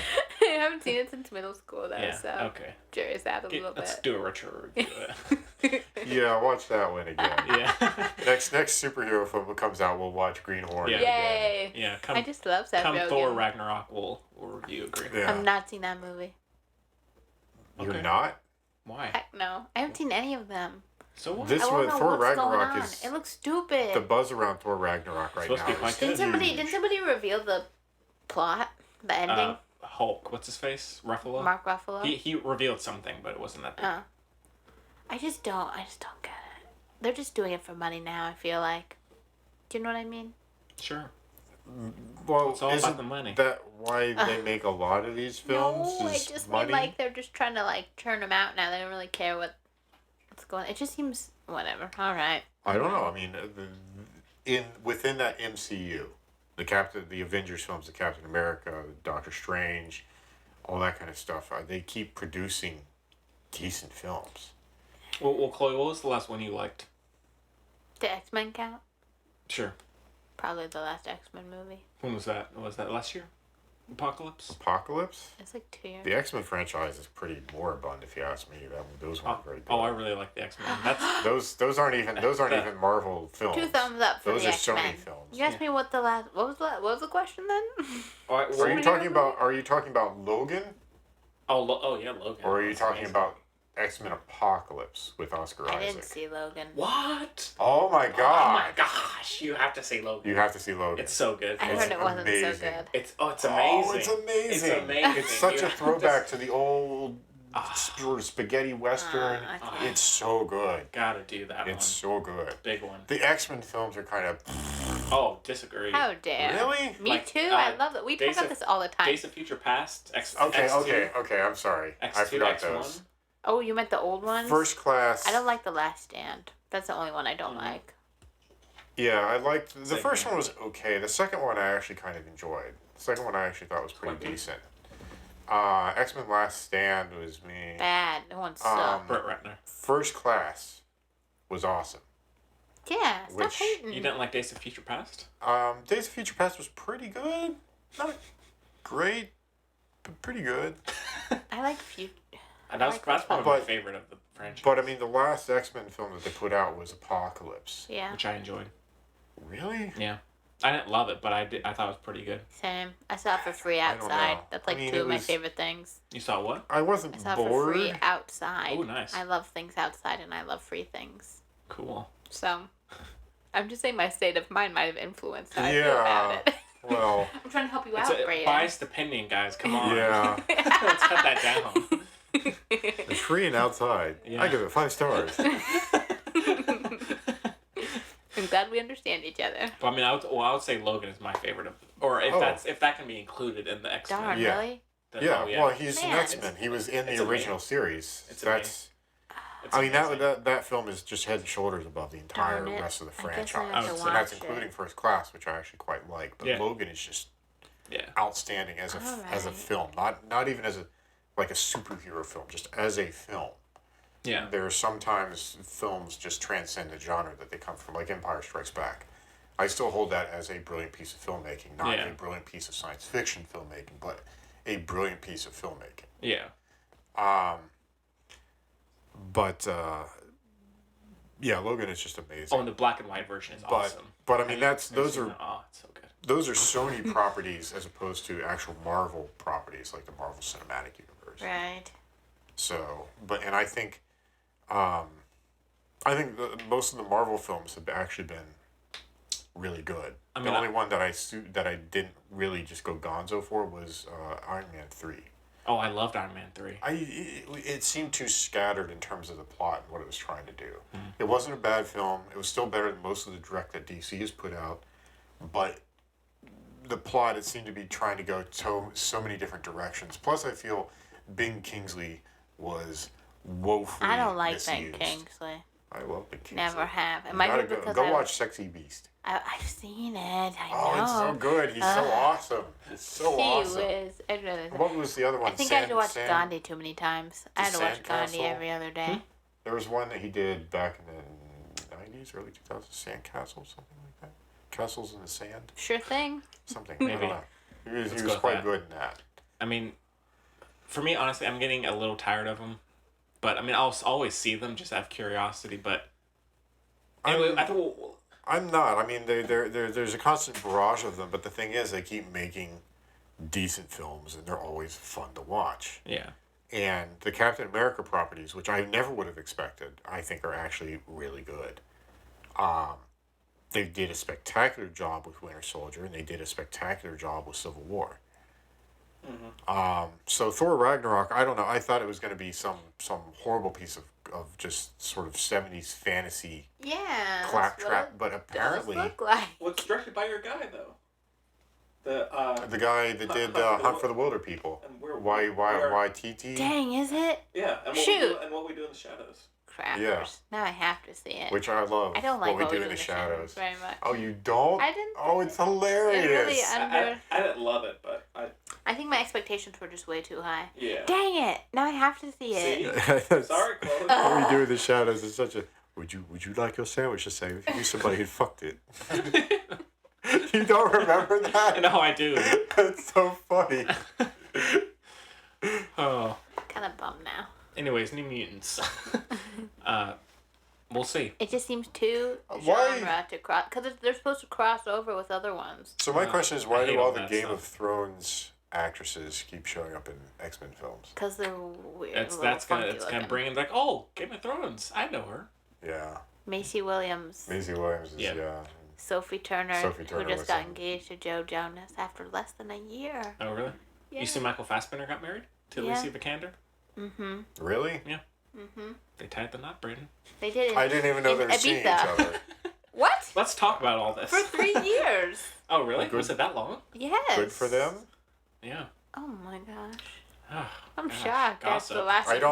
I just watch the movies. I don't give a shit This about is their the personal only area lives. where I thrive in knowledge. Well, see, that's... This and movies made before 1940. Just kidding. That's a very 1950. strange... That's your niche. 1950. Before 1950. Niche. Yeah. Very strange split in terms of info. Meh. Anything pre-1950 or celebrity. Modern couples. celebrity relationships. Yeah, I can tell you everything. Contemporary celebrity Ask me a relationships. question about a celebrity, or name a celebrity, I'll give you a fact.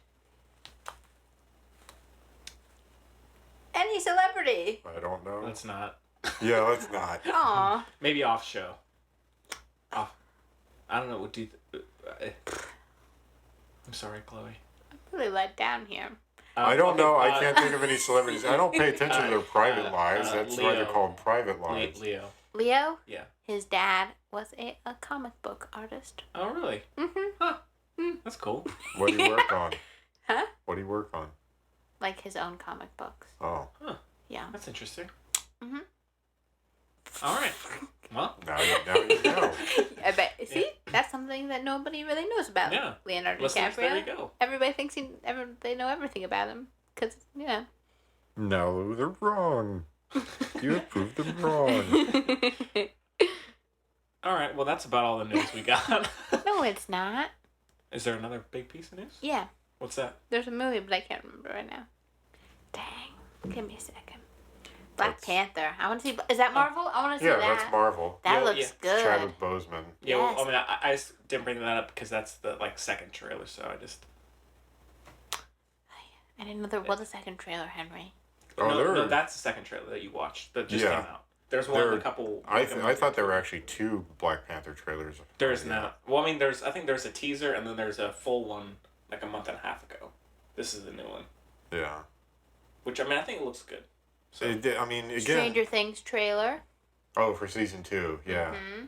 I couldn't give a crap, but I'll try it again. Because I love Stranger the kid. Things. I love the kid from It, so I'm going to try it again. Why do you hate Stranger Things? I just thought it was really boring. My best friend thought it was boring too, and she was recovering from her wisdom teeth, so she was on like drugs, and she still thought it was boring. Ugh, I know it. I'll try it again. Grr. I'll try it again. I drive past Jordan High School all the Did time. You like I might it? as well. Did you like it? No, she gave it a 1. No, I didn't. Yeah, you did. You said, "Oh, give it a 3," but because the guy kissed the girl, it's a 1. That's Never fair. mind then. No, because I did. I did enjoy. I liked a lot of it. I liked a lot of it. I liked the kids. I basically liked Eddie and Richie. Is the point of the story? Yeah. They really carried the whole thing for me. Well, Stranger Things. I mean, the supernatural angle and all the sort of science, the 70s, 80s science fiction stuff. Exactly. I loved it, but what I thought was really good about it is the relationships. It didn't go the way of the the guy that everybody likes ends up with the girl that everybody likes. And, it's a little more complicated than that. That's good because they're about 3 years old. I think we've. No, I'm not talking about them. I'm talking about the teenagers. They're older siblings. Oh, they're dating in real life. Who are? The sister and not the sister and the brother. The older siblings are dating each other in real life. Okay. Is is anyone having deja vu from previous? Did we talk about this? Like 4 times. Did we? We've kind of just where Braden's like, "Oh, I love Stranger Things." Then Chloe's like, "Oh, it's boring." Okay, we probably have had this conversation like, before. Oh, the 80s nostalgia, I love it. And then Chloe's like, I can't help it, just boring. Anyways. But I think I'm going to Stranger Fest. Have you seen that? No. It's like to raise your Halloween plans. I figured it out for you. I have to house sit. It's not on Halloween. Halloween plans means the entire week surrounding Halloween. Okay. It's like my birthday. Okay. The Is events it really? go on. Is it really your birthday? No, I mean okay. my birthday. Your figurative birthday. Birthday week. Okay. I don't do that. Anyway. We don't do You should that. do Stranger Fest. They're transforming this. It sounds really odd when you say it. It's a real thing. It's for Michael it's for Bain? charity and everything. They're transforming in Raleigh like it's a parking garage. They're making into the upside down world or whatever. It looks super neat. Okay, that is kind of cool. Yeah, you gotta go. They're Michael Bay. It's like $5. Transformed. And like I said, you get. I don't know. I was just making a joke. It's okay. I messed Okay. I was too in the moment. Yeah. All right. Well, with that done, let's just move on to some listener questions. All right. So the filmbudspodcast@gmail.com is the address that you can reach us, and you can also reach us on Twitter and Facebook if you like. Always love hearing from you. So feel free to send us any questions, comments, criticisms, whatever you like. Not criticisms. Just stop listening. Did they send us any hate mail about my commentary about soccer in the U.S. last week? Nothing. No? Nothing yet. Okay. You didn't get the one I sent? Not yet. Well, I wasn't derogatory. I was just saying that I don't think soccer is so widely popular that we're producing the caliber of stars that shine on the world stage. Except for me. Except for you. Yeah. Obviously. Except for there's the one kid who's 19 years old, plays in the Bundesliga. I can't remember his name, but he's a bit of a phenom. But Deja vu. Alexi Lawless actually was talking about this. I heard him talking about it. He said the men's team, there's some good talent, but they just didn't gel. Yeah. And he thinks a lot of They has to didn't do do with team bonding. I'll bet you anything. They didn't go camping together. Nothing. They dumped Jurgen Klinsmann, right? And then brought in some Bruce Arena. Mm-hmm. And so he was saying that might have had an impact on in terms of the team gelling, cementing together. So anyhow, I don't know. Anyhow, sorry. Questions for that? I was just expecting some people to write in with vitriol about maybe we just don't have much of a soccer audience out there yet. Perhaps not. Yeah. This is a film show, not a soccer show. Yeah, we'll get there. I'd get my team to listen to it, but I'd talk about all of them. Oh, right. That would be a little awkward. It'd be awkward. Well. All right. So this one's from Luke Richardson in D.C. So he says, "Dear Buds, do you think a film can suffer?" Ooh, typo there. Can suffer from being. Henry. That's not nice. It's not my fault. It's a typo. Typos happen. Yeah. We're all human Start it here. over. I was just noticing it. Give- Sorry, Luke. Give Luke the respect. Okay. So, do you think a film can suffer from being too loyal to the novel or other source material? With the Snowman film coming out, which I read the book and loved, it seems as though what really worked in words did not translate well into visual form. Who should decide if and when to stay loyal to source material or steer clear from it? Sorry, I That's a messed good up. question. How do you go about doing that? I like it. That is a fascinating question. For me, I think the determining factor is how well known and how beloved is the source material. But I don't know. But even with Think that, about the Dark Tower. Because then if you say, like, so apparently at least in terms of the Snowman, what I've read of the reviews, which I guess we're reviewing next week, that's like the only thing coming out. So much murder. That or Geostorm. Geostorm, I'm so excited. Geostorm. Okay. With that little thing done. If we're doing that, can we do a retro review of Armageddon? Because Oh, Michael God. Bay. Oh, God. It's 2.5 hours slog. Michael Bay. 2.5 hours slog of... Oh. Ooh, for the retro review, we should do that. For the retro review, we should do the Michael Keaton movie where he turns into a snowman. Oh, yeah. Which one's that? Dad Frost. Dad Frost. I don't know. What's Yeah, it's Jack Frost. Jack Frost. Jack I think it's Frost. just Jack That's it. Frost, Yes. like Right, the actual right. famous Okay. character. Oh I'd be my down. God. So, okay, so anyways, what I've read about it is what gives the novel this really creepy, chilling vibe. Then Chilling? what? If you can see Braden, he was giving air Air quotes. quotes. Chilling. It was more, Did you get it? yeah. So, what then is when put onto the screen, it was just laughably bad, and so even though they stayed close to the source material, whether it's well known or not, doesn't mean it's gonna work. That's what Luke's saying. Yeah, and so it's kind of a hard thing to do because even if it works so well in the novel or the source material, should that, just to stay loyal to the work and the author, should you still put it on screen if it doesn't work, or should the director or filmmakers have say in changing it? I think this touches on like a really important facet of filmmaking. Like there has to be serious passion and devotion to what you're working with, I think. I think if the person who's writing the screenplay or any part really, but probably mostly the screenplay, if they care about the book enough as opposed to like say that someone who made an Avengers movie didn't read all the comics or whatever, like they're not going to relate to the audience they're going with the most number one. Like if you're at that point, you're probably hopefully a good writer, right? So what's more important at that point is caring about the material, blah blah blah. Good question. Yeah. Like Silver Linings Playbook, best book ever. When I first got in the theater, I was so excited because it was like literally shot for shot like what I had in my head because it's how it's written in the book, right? And then they just change all the characters from like the whole plot, and it pisses me off. So, Well, that's kind of the problems. I mean, that's what I was speaking to with regard to how well known and how beloved is the source material. Because if somebody already has, if somebody loves that source material, and a lot of people love that source material, they all go in and they already have sort of preconceptions. They already have preconceived notions about what should be in the film, what these characters are like, who would portray these particular characters, and so.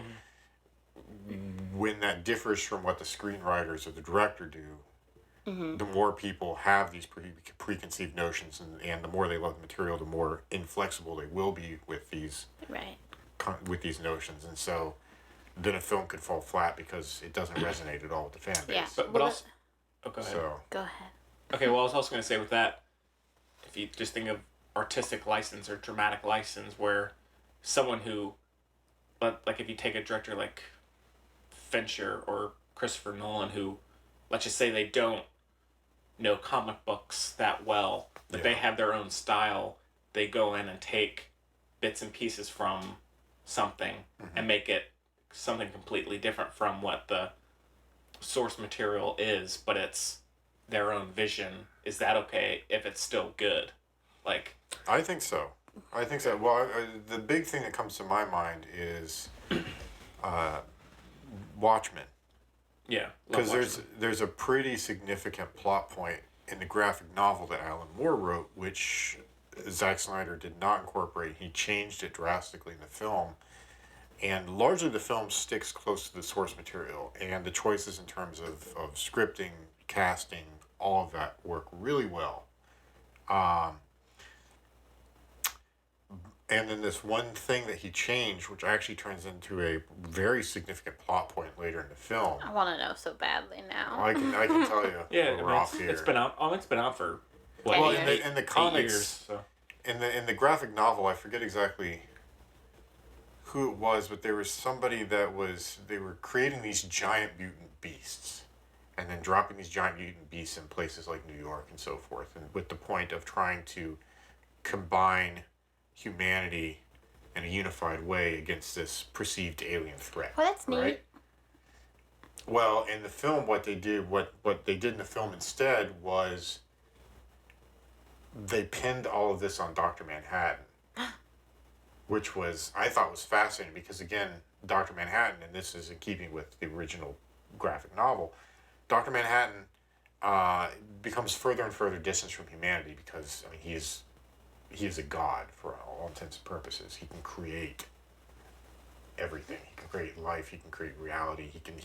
And so at the end of the film and at the end of the comic book, both he says, "Well, I'm done with humanity. I'm out of here. I'm gonna go make my own universe." Oh, that's nice. Like literally, I'm done. I'm gonna go make my own universe.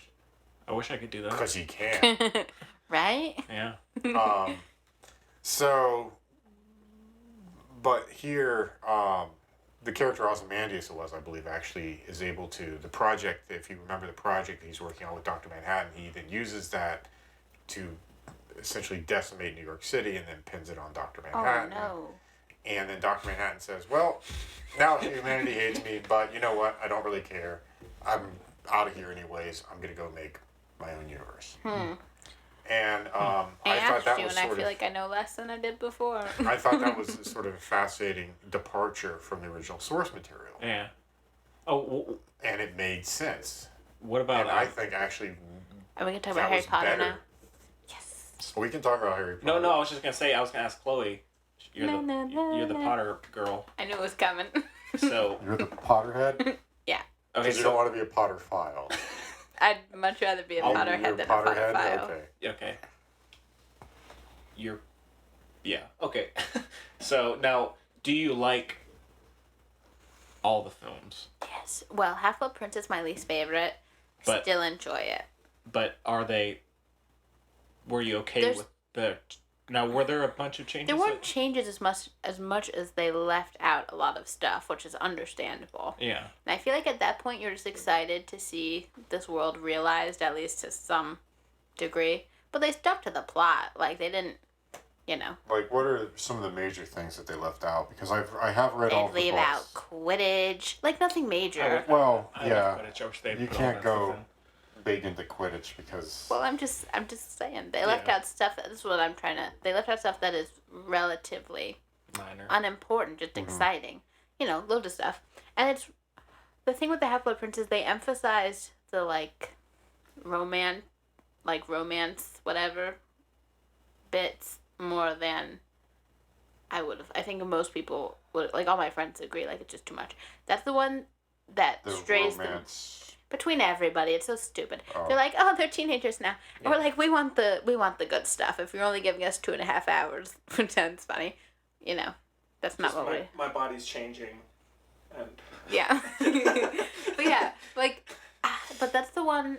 That's the one that definitely leaves from the book the most, and it's my least favorite. So there we are. Yeah. But overall, I mean, they they stick to the world. Blah blah blah. Well, that's the thing is the major points, particularly the Voldemort climax. They changed Voldemort's eye color. That really pissed me off. Huh. I didn't either. That's I'm such just a kidding. minor thing. I'm just kidding. Ugh. But I mean, in terms of the climax, to see the events that happen at the Yeah, climax it's exactly of the the book, it's the same. exact same. And It's that's the important literally thing. exactly the same. That's what matters. Um, That's what we love. I don't know about the tone with regard to the romance versus what was in Yeah. the actual book The itself. funniest, this is kind of unrelated, but everyone's favorite change is mean Dumbledore, because in the books he's just lovely and fluffy all the time, and everyone relates to the Goblet of Fire, where he's like, Harry, did you put your, he like, he like runs across the room. Get your weapon. Angry Yeah. disciplinarian Yeah. Dumbledore. Yeah, and literally in the book it says, like, he softly whispered, like, it's like, so, that's funny. So, you know, but that kind of thing's not really going to upset anyone. I like it. I liked it. You know? I don't know. I mean, he is still headmaster of a school. Yeah. He's got to be, a bit of a disciplinarian at times. And I mean, they leave out characters. Like, there's no Winky. What's that about? Damn it, I miss Winky. Where's Winky? Yeah. You know? There's no, I mean... Who's Winky? I don't know. He's a house... Oh my god, he's a house elf. Okay. So... But what I'm saying is, they keep the important things. We know we're not going to get everything, because that'd be unreasonable. You know? But again, this is what I'm saying. They spent a lot of time and effort thinking about... Because the people who made it probably care about it, number one. Because it was kind of a stretch at that point. It wasn't the norm, kind of like it is now. These, like, long series and everything, you know? Keep talking, I guess. There's one thing that I remembered, which I thought was very important, which they didn't really do much in the film, which was Creature. Oh, love Creature. In the final book. I know, he's much more relatable in the books than in the movies. Well, in the last book, he's or very movie, he's important. only in one. Yeah. His role in terms of what was it? Finding the wand or finding... Yeah, it's pretty big. Ollivander. Mm-hmm. And he's barely... I know. Present. But, I mean, again, I don't think it... Again, there's only so much you can do. They left out Spew. They leave out lots of stuff, you know, but... I think they had to, just because, again, even though the films were long, and they did break that last book into the Deathly Gallows into 2 parts... It's just time. There's so much material in the books that you have to... You know... I'll just say this. They didn't butcher it the way that they did with the Dark Tower. The Dark Tower is 7 books. Right.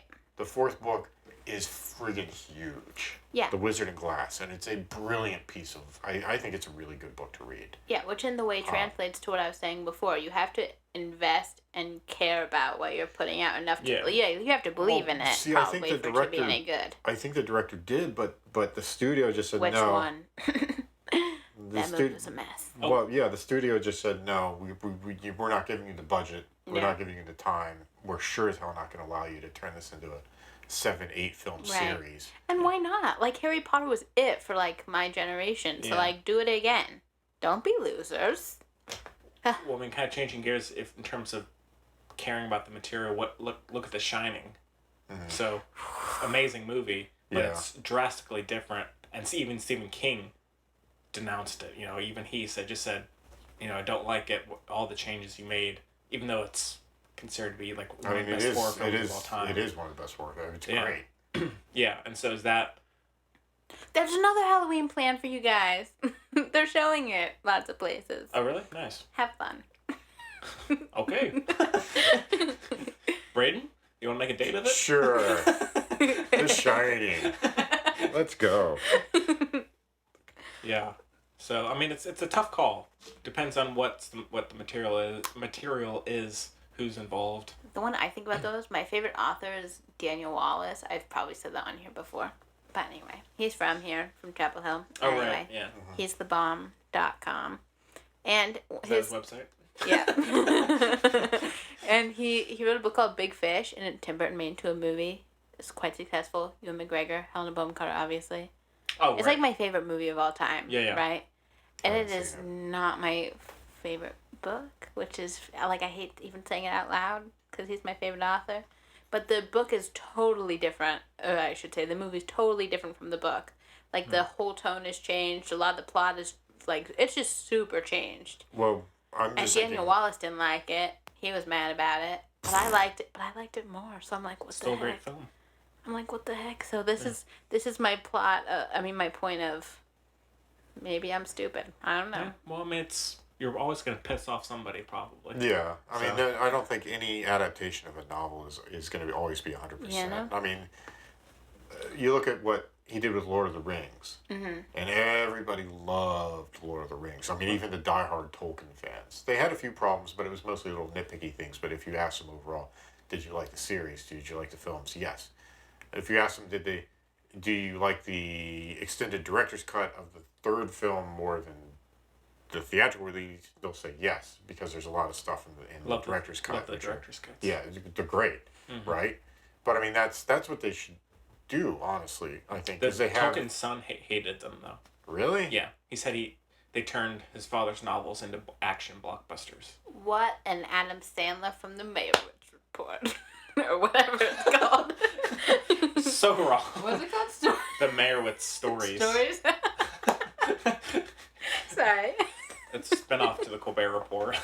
I was thinking about Colbert because he's obsessed with Lord of the Rings. I mean, okay, let's look at The Hobbit then, right? So then Peter Jackson goes back and revisits The Hobbit, which was what spurred Tolkien to go on and write Lord of the Rings stories, and then flesh out the whole Middle Earth mythos.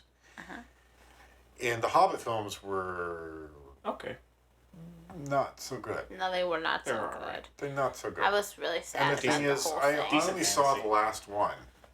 Only saw the last one. You only saw the last one? The second one. But I like the second one. I like the second one out of the most out of all of them. And I mean, I think he tried to stay closer to the source material. I mean, because he took one book, which is shorter than any one of the It's my favorite. I love The Hobbit. Yeah, it's like 290 or something. 280 pages. It's considerably shorter than any of the Lord of the Rings novels. Well, I mean, and he stretched it into 3 films so that he could fit in all the extra stuff to try to remain. And it was, you have to remember, a film is not a novel. A novel is not a film. The two will not translate directly. Yeah. Ever. And that's the point is, a 3-film series like Lord of the Rings. Well, what was it? 4 films? 3. Okay. Felt like 4, am I right? Well, I can't remember. Right, Chloe. I can't remember. I need to go back and watch them again. All the Tolkien nut jobs will come out of the woodwork and Braden skewer thinks. me. But I think we're overestimating our audience. We have a soccer niche. We have a Lord of the Rings niche. Maybe we do. I don't know. I don't know who's out there listening. But I mean, the two mediums do not translate directly. I'll agree there. Yeah. One to the other. It's not a 1-to-1 translation thing. What about like? So I think the other Gone big Girl. factor, which Did you stop stealing my line? Andrew Chloe, you're stepping all over his line. But I mean, the studio. We can't forget the studio, because I think that's why the Dark Tower ended up being Freaking studio. a horrible, atrocious. Yeah. Yeah. Sad. Mutilation of the source material. Yeah. Despite having a stellar cast, I think the direction was quite good. I love Idris Elba. We know. He is Roland Deschain. I thought Matthew McConaughey was great as the man in black. Yeah, let's go. Isn't that the 12-hour one? It's the longest. It's like 3 hours. Yeah. Nothing happens. Well, that's when Jacob was on. The review is longer than the actual film itself. Yeah. But the studio stepped in and said we're not gonna fund this project. Yeah. We've already bought the rights to this. We're gonna make it, but we're gonna hamstring you in terms of funding that we'll throw at this because we don't think it's actually gonna make a lot of money. Yeah. And I mean, I think in a way that's a self-fulfilling prophecy. If the studio decides it's not going to make a lot of money, it's not going to put money into it, and so it's not going to make a decent film to get back money. So I don't know. That strikes me as thoroughly illogical. Basically, you just have to care. It's a tough call. You gotta care. I'm sorry, I cut you off though, Henry. You saying Gone Girl? Well, that was written by the author herself. So. Gillian Flynn. Yeah. Oh, Gillian Flynn. Gillian. She wrote the screenplay? Yeah. And did it end up how she wanted? I think so. Really? Pretty well received. Yeah, it was a pretty good film. Oh yeah. My best friend Kaylee listens to the soundtrack when she's studying. It's a good. Well, I mean, all the soundtracks, but not The when she's Social like Network and Girl with the Dragon Tattoo. That's what I like. I love like when sometimes when I'm working, I listen to Trent Reznor and Atticus Ross scores Yeah, too. when I'm on my computer, I listen to a lot of that stuff myself. And then sometimes when I'm at work and I want people to leave, I just start playing the really edgy stuff from those movies. And you know the weirdest thing? I swear to goodness, I heard the other day. I think it was an Amazon commercial. They were using one of the songs from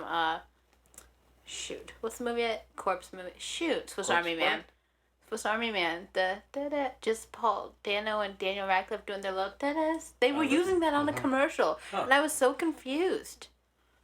That's all. Okay. I was shocked. Let us know, listeners, if you've experienced that too.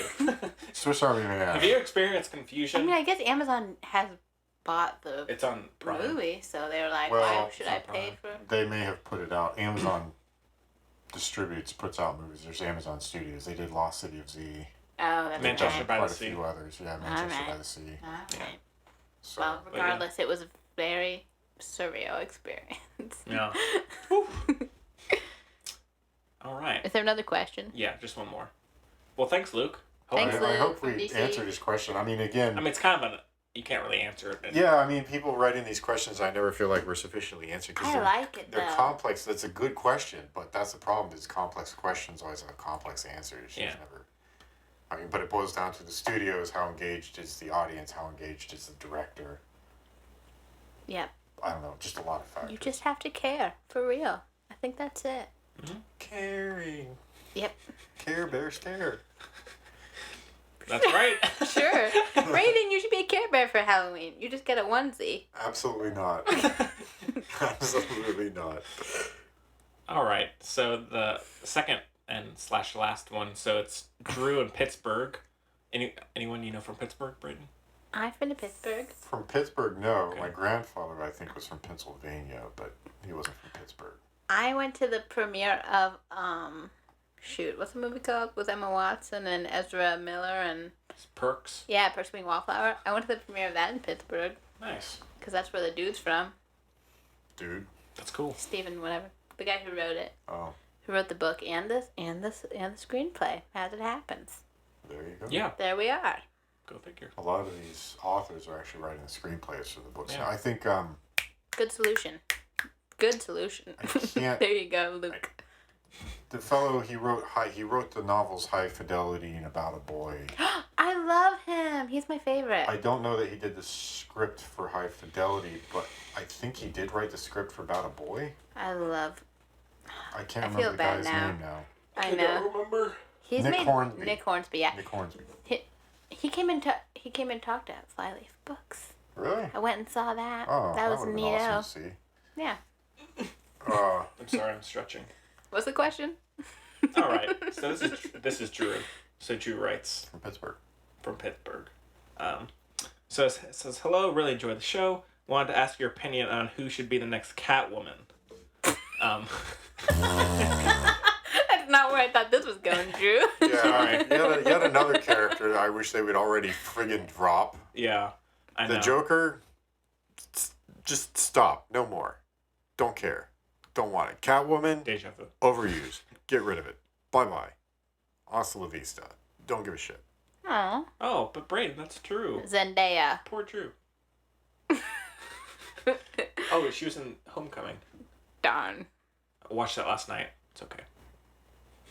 I mean, are you gonna... Is that the are whole you gonna- question? No. Are you going to make me answer? Do I have to? No. Mila Kunis. Okay. She's That'd okay. be So cool. he says Isaac Gonzalez from Baby Driver is apparently a top choice, but who would you choose if you could? Who? Oh, the lady? John Hamm's girlfriend. I in like her. Baby Driver. I don't She's know good. Catwoman well enough. But if like a Catwoman-esque, who'd you say? I don't know the character. She's edgy. Oh. Edgy. Whatever that means. Well, I mean, have you seen Batman Returns? Yeah. That's her character. Who could pull it off? Not Anne Hathaway. Nope. I'll stick with Mila Kunis. She'd be cool. She's sassy. I'd be down for that, maybe. Although her acting ability. Eesh. I don't remember if she can act or not. I just like her. It's okay. It's okay. She's okay. What about Emily Blunt? Yeah. I hate her. What? I don't hate her. I don't think she's a good actress. I do. I think she's awesome. Braden, what's that film you love? Sicario. Yeah. I don't have many options. I mean, it's just, I would like maybe go someone lesser known. So maybe that Isaac Gonzalez. I got it. Okay, there's a show called The Magicians, which is based on a book series I really like. I think yeah. You may have mentioned that. Yeah. The girl who plays the girl in that would be good. There we go. Right. You can figure out which girl. There are several. I'll look it up. I only think of, they changed her name for the show. And I haven't watched the show that much. But she'd be good. Huh.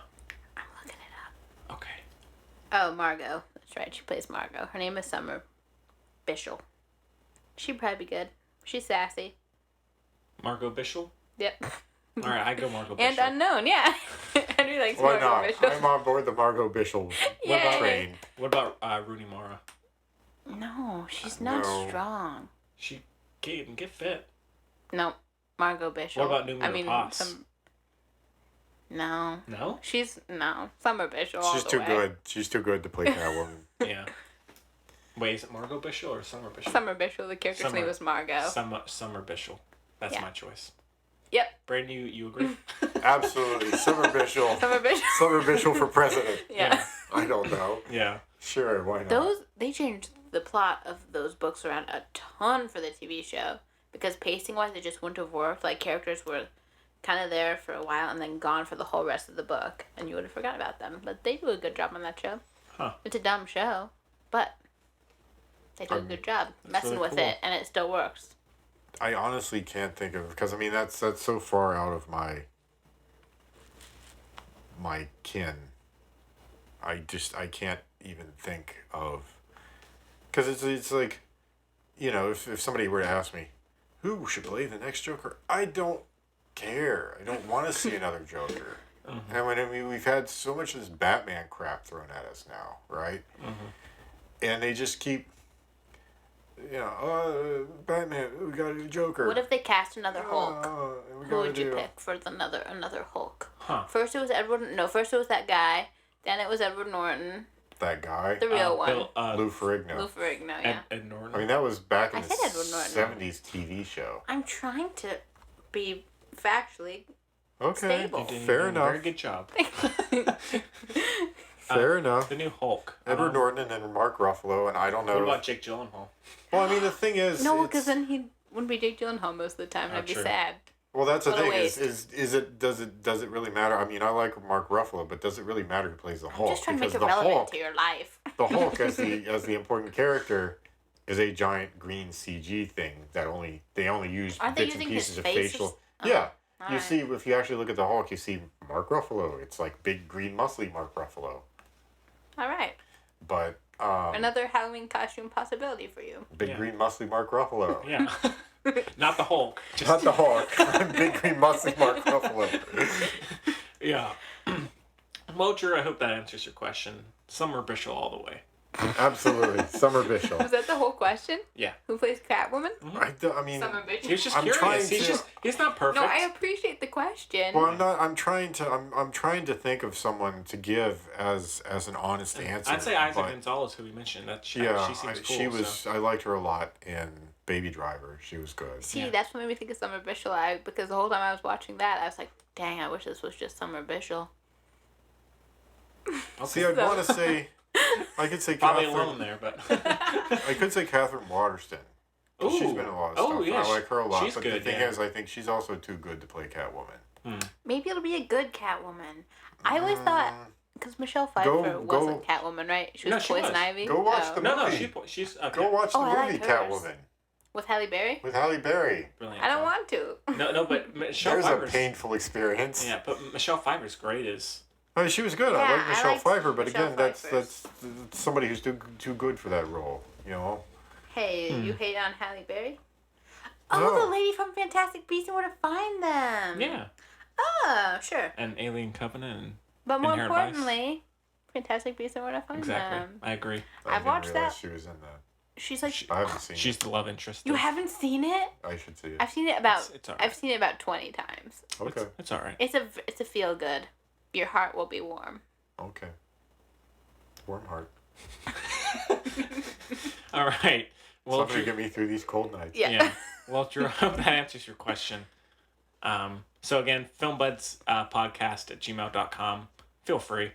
Love hearing from you, and thank you for the questions. Truth questions are my favorite part. Yeah, they're cool. Thank you. So thank you, Luke and Drew. We appreciate it. And Katie from New York. Katie, as always, we love you. Katie from New York. She probably hates us. Yeah. She probably stopped listening. Whatever name you're writing to us under this week, we still love you. Probably like the fourth time we mentioned her, she's like, I'm just done. I'm so sick of them. Why won't they leave me alone? Harassment, you know. They're my stalkers now. Podcast harassment, you know. All right, well, let's move on to our picks of the week. Oh, crap. I gotta do me last. Okay. Well, actually, yeah. So, I mean, honestly, I watched Spider-Man Homecoming came out yesterday on 4K, and I watched it. It's okay. It's okay. It's just long. There's so many just uninteresting characters, and it's just feels like a fluff piece a lot of the time. Anyways. Because it is. Yeah. Yeah. But compared to the I love Tobey Maguire. Yeah, no. Well, I really liked the second one. Yeah, I like the first Alfred one. Molina. Yes. Yeah, the first one wasn't bad. The second one was brilliant. The third one was kind of weird. It's weird. Yeah. It's a weird movie. Yeah. But I love his little walk. But I did see, like we had mentioned, I saw Beetlejuice on the big screen. Yeah. Which is really cool. And if you haven't seen that, or if it's showing somewhere around you, you have to check that out. Or just if there's any type of classic film showing for Halloween. Go see it. Especially if it's Tim Burton. Yeah. Yeah, so I'd say Beetlejuice for me. Other than that, I haven't been watching much. Haven't had much time. Yeah. I'm trying to think of anything, Chloe. Too much Green Day. You go. Well, they in Mindhunter, they watched Dog Day Afternoon. Oh, that right. movie is so good. That was my favorite part of watching Mindhunter, just thinking about how good Dog Day Afternoon is. So I'll pick that. Okay. Yeah, it's a good film. Braden? I'm trying to think of what I've been watching lately. Oh, since Catwoman, right? Gotham. Is that good? Series. I actually like it. Okay. I like it. I think if DC wants to do sort of gritty, I think that's the model that they should use for it, because it's sort of gritty, grungy, but it's not. Looks like a soap opera. It's not gritty, grungy the way that, say, Mindhunter, like a David Fincher film is. No, it's right. not. It's comic book. You've got these comic book characters, and they really play it to the hilt, and they do it. The casting is brilliant. The guys that they have playing the Penguin and the Riddler, genius. Pinkett. The guy that they have playing Alfred is great. I really like. They've got. I can't remember the actor's name now, but the fellow that plays Harvey Bullock in it is really good. I like him a lot. Donald. Gleason. No. Yay! It's not Domhnall Gleeson. I can't remember. It's Domhnall. Donald Logue is the name of the character, or it's the name of the actor that plays Harvey Bullock. Donal. It's like Donald, but doesn't have that second D. Donald Logue. Crystal clear. He's good, and the fellow that plays Jim Gordon is. I mean, the casting is really good. I think they've done a really good job with the story. It's fun to watch. It's sort of Is that a guilty Fox? pleasure. It's like an adult cartoon. Yeah, I think so. Fox. Yeah, it's like an adult cartoon. Yeah. Cool. And generally, I have enjoyed the series. So it's been on for a while. It has. This is, I think, the 4th season now. It's I enjoy it, and I think it's what if DC wants to go for more sort of gritty, as opposed to the more fun Marvel, bright neon, bright comic booky feel that Marvel has gone for. I think they've nailed it with Gotham. So, but I enjoy it. Plus, season 4 of Voltron just came out on Netflix. What is that? Isn't that like a Transformers thing? Kind of. It's I watched it when I was a kid. It was it's these 5 lions, and then they form a giant robot, and they go around and fight the Galra Empire, which is this big galaxy-spanning empire. And it's It's just a geeky, fun little thing. You know, I remember it from my childhood, and it's the one little bit of nostalgia I allow myself. So. All right. But and Stranger Things. It's done. Yeah, they've actually done a fairly decent job with the revitalization of Voltron, the reboot of Voltron. It's kind of like watching Avatar, The Last Airbender. Oh, sorry. Oh yeah. Not that M. Night Shyamalan piece of crap, but the original, the series, the source material. Avatar: The Last Airbender on Nickelodeon every Thursday night. Which have actually been quite good. So. What's the other show? Sapphire or something? Mm-hmm. What's that the sequel to Avatar, the series? Like Sapphire? I watched it. Is there a sequel? I've never heard of it. It has the girl. I've never watched Avatar. Had the girl, Korra. Not Sapphire. Oh, you're talking about Korra. It was Avatar, but it was Avatar: The Legend of Korra. Right, that's the one. Isn't that a video game? No. Well, it is a video game. Yes, they have video game property, but the show came before the video game, obviously. So, no, it's good. It's a good series. I enjoy it. It's good. It's fun. Okay. And Chloe, your dog day afternoon? Yep. It's so good. All right. Well, I guess that's about it. Unless anyone else have anything else they want to say? No. Just going to go watch Blade Runner again. See it in IMAX. Yeah, I want to see it. It's that friggin' good. Yeah, everybody wants to see an IMAX. Yeah, I do too. I haven't seen it again, so I do want to check that out soon. You guys should go together. We ran into each other that one time. I know. Yeah, and so maybe we'll go do it again. No one's going to see this fucking movie. So yeah, they need to. It saddens me when somebody makes a brilliant film and then nobody goes to see it. Literally everyone I've conversed with, like even cashiers, how are you? I just saw Blade Runner, so I'm really good. You should go see it. Yeah, like everyone that's been going through, like the customers at Chair and Go have been loving it. Like, so it's. I mean, it's an absolutely brilliant. I mean, again, it's one of those films that it's so good that it transcends the genre. Yeah. You have to say it's a good film. It's not just a good science fiction film. It's a good. It's beautiful. Film. It is a classic film. Yeah. Yeah. Modern classic. Yep. Yeah. Absolutely. I mean, the visuals, the story, the acting, directing, the whole thing, the sound. Better than Dunkirk. No.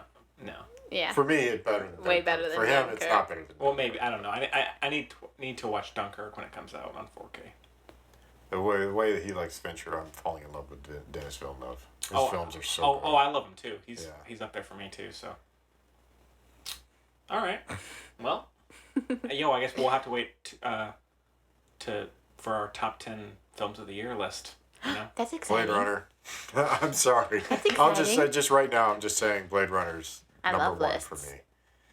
I love lists. Yeah. Looking forward to it. I mean, at the end of the year, we can do like top 10 worst or top 10. Actually, we do that. The employees at the Chelsea do a top 5 every year, and I remember the year that Sicario came out. That was my number one. Oh, really? Yeah. Yeah. So. And we can do worst of the year, whatever. We can do it all. Yeah. A big show in like 2 months. Yay. Huge shows everywhere. The soccer players will love it. Yeah, they'll love it. All the soccer players listening for Braden. All the Potterheads. Yeah, all the Potterheads, all the Lord of the Rings fans. Okay, well, thank you so much for joining us. So I guess next week the Snowman, unless we want to go see Geostorm. I'd rather see Geostorm because I'm Are gonna you go. joking? I would rather see. No, Snowman. I'm not. Snowman, I'm not. you're outvoted. It's directed by the guy who did Tinker Tailor. I'm not seeing. Really? Oh yeah, it has Fassbender in it. I am not seeing Geostorm. Okay, we'll do Snowman then. Why? Is Snowman supposed to be any good at all? No. See, that's the thing is, if I'm gonna watch a train wreck of a film, I'd rather watch a film that I know It's a train wreck. is going to be an unmitigated train wreck. If I'm gonna rubberneck, I'm gonna rubberneck like a king.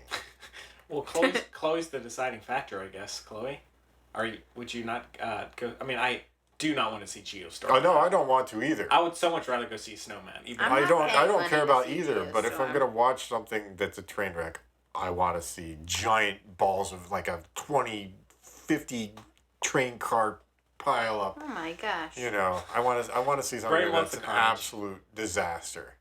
Darn, that really is it. Yeah. Yeah. Lordy. So. It's in the dead season. It still hasn't quite hit. Oh, that's what I'm excited about. Loving Vincent. Yeah. Oh, that's yeah. coming soon too. Yeah, that's opening actually this Friday. Oh, really? Yeah. Ooh. Maybe we could do that. I say we do I'd that. see that. I'd much rather watch that. Okay, well, if we can all... So maybe either Geostorm, the Snowman, or Loving Vincent. Honestly. No difference. I guess just depends on if we can all check it out. Check it out. Loving Vincent. With I mean, Dr. I'll- If Steve they're playing it Brule. at the Chelsea, we can all see it. Yeah. Yeah. This isn't even this is after we say goodbye on the show. We talk about this. I don't think people mind. People like the behind the scenes stuff. They've been here for like a couple hours. I think they're gonna listen either way. They're already asleep. Probably so. We should do straw polls and see what people think we should go Yeah. watch. Yeah. I mean, if it's gonna be a big film, I'd rather watch the train wreck of a film Yeah. rather than a film that is not supposed to be a train wreck but ends up being a train wreck anyways. Yeah. I don't know. Anyhow, that's just if I'm gonna see disaster, I want to see a disaster. I want to see the Disaster Artist. When does that come out? December. Darn it. Yeah. But anyways. Oh, I don't want to see that because Henry's gonna make us do a retro review of The Room. No, no. Oh, I've seen that too many times already. Do you guys, either of you guys, watch Adult Swim at all? No. Cartoon Network? I'm not old No? enough. Yeah, me neither. Oh my god, I'm dating myself. Well, several years ago, probably 5-6 years ago or something, Adult Swim, every year on April Fool's, they would do sort of an April Fool's broadcast. And one of the years, they ran for the entire 8-10 hour block of programming, that's Adult Swim, going from like 10 o'clock at night until 6 o'clock in the morning or something like that. All they played was The Room. Just Genius. back to back to back. And you watched every single showing. No. I actually turned You it got your off. popcorn? I ended up What a watching like letdown. Law and Order or something like that. You got your popcorn, you know. I was like, what the hell is this? So I watched. Your cup of I noodles. watched about 45 minutes of it, and I said, "Wow, this is atrocious." I looked it up online. This is the worst movie ever made. But at least you I made think it. it may have actually supplanted Ed Wood's Plan 9 from Outer Space at this point. Yeah, I think so. We should review that. Yeah. And then we can review. We could do. Disaster? No, the Ed Wood, Ed Wood. Tim Burton. Oh, yeah. The only That'd Tim be Burton cool. film. But neither are new movies. No. We need... The whole format's gone, Okay, Henry. then We we'll just do- reviewed 2 new Netflix things. Yeah, what? One was a movie. Yeah. One was legitimately a film. Come on. Just because it's released on Netflix doesn't make it any less than Tell that too. And also, it was And really, one but France. it was released in a few theaters. Yes, in France. In France. All right, I don't know the logistics. All right. Anyway. All right, let's end this thing. Let's get it over. Let's get it over with. We've got stuff to do. Moving right along. Yeah. Okay. Well, we'll figure it out after that long debate that ended with nothing. We'll let you know, on social media or whatever, what we'll be doing next week. So, and if you have suggestions, let us know. Feel free. We'd love to hear from you. So, once again, thank you so much for joining us. We hope you enjoyed it. We did. And we'll see you next week. Yeah. See you later. Just